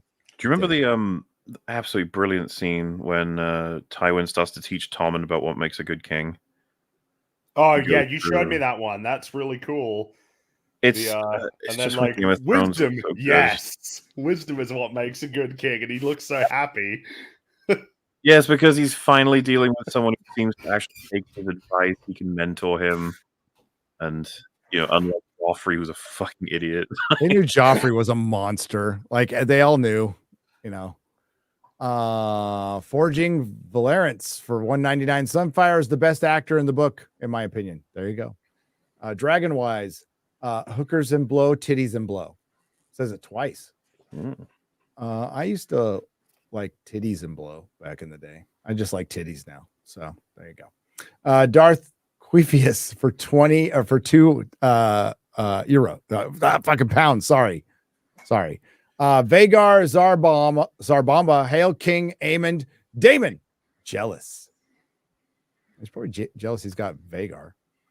Chris Bolts for $5 off topic. I started reading Heir to the Empire. The first 2 chapters have done more world and character building than all Disney Star Wars. Well, yeah, that was different times, man. Great book. I remember when that came out. I was like, what? There's a new Star Wars thing? What? Because we had nothing basically for a few years other than Ewok movies, some role-playing games. They stopped making the action figures in 85. Yeah. They put it to bed for a little while. Dragonwise has become a YouTube member. Hell, Nick the Greek for $1.99. Why no spies keeping tabs on Vagar's movements? Good call, but that's Rook's Rest. And their lord was on Dragonstone. It's not a big house and probably lightly manned. And let's be honest, the word wouldn't be able to travel fast enough, right? Think about, I'm assuming Aemond would have been the prior night. So if you don't catch Vagar flying at night, even wherever, you don't even know where it's heading. You don't know what's going on. And they would never think Rook's Rest. Remember, they were like, what? Rook's Rest? Yeah. Well, even Aegon was like, stop, divert the forces, go to Harrenhal. It was like, Billy D. Shilliams for $4.99. Fuck, I need to wear glasses when typing. I need to wear them always. Old Renaissance Boomer for $50. Thank you very much. Your humanity shines through almost as many fuck ups as us. You keep it real. You're almost as retarded as I am, and you just don't give a fuck about the haters. You're almost a bigger boomer than me. Yes, I'm an idiot. So is why we appreciate you all. You're pros. Hail the fellowship. Hail to you, old Renaissance Boomer. Hail to you.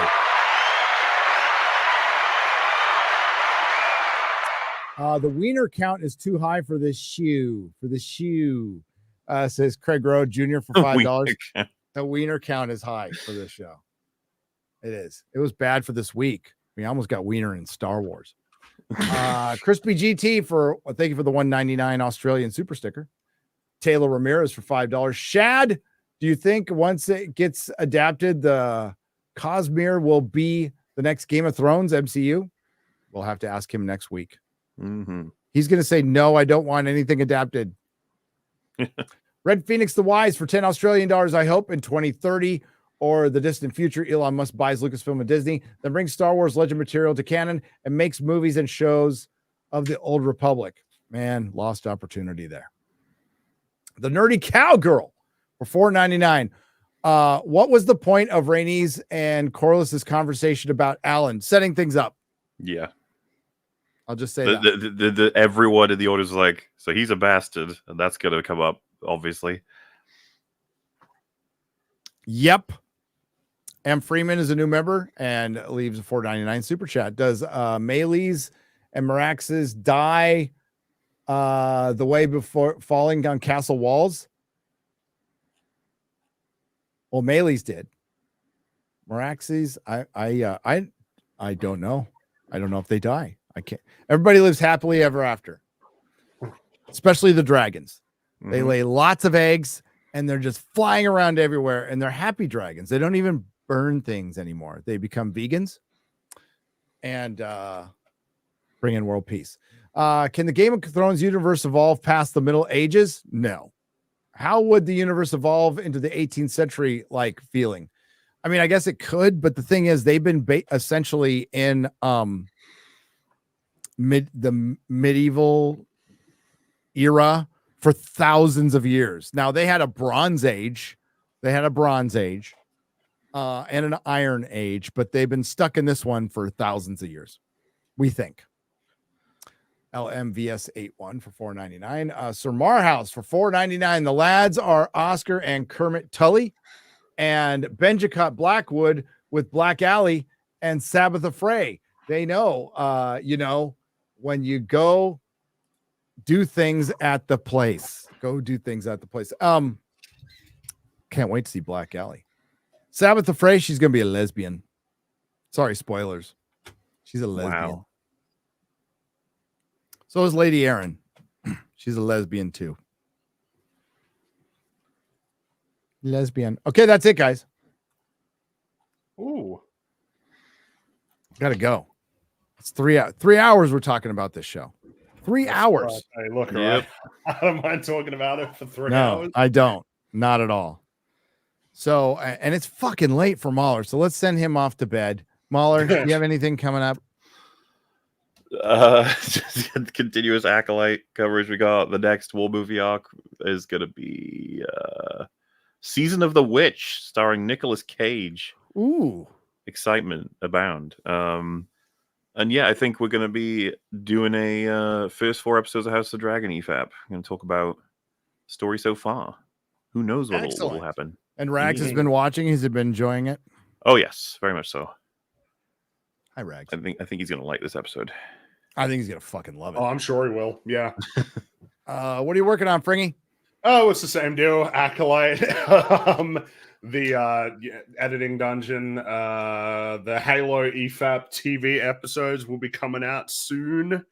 That's basically the gist of it. Correction.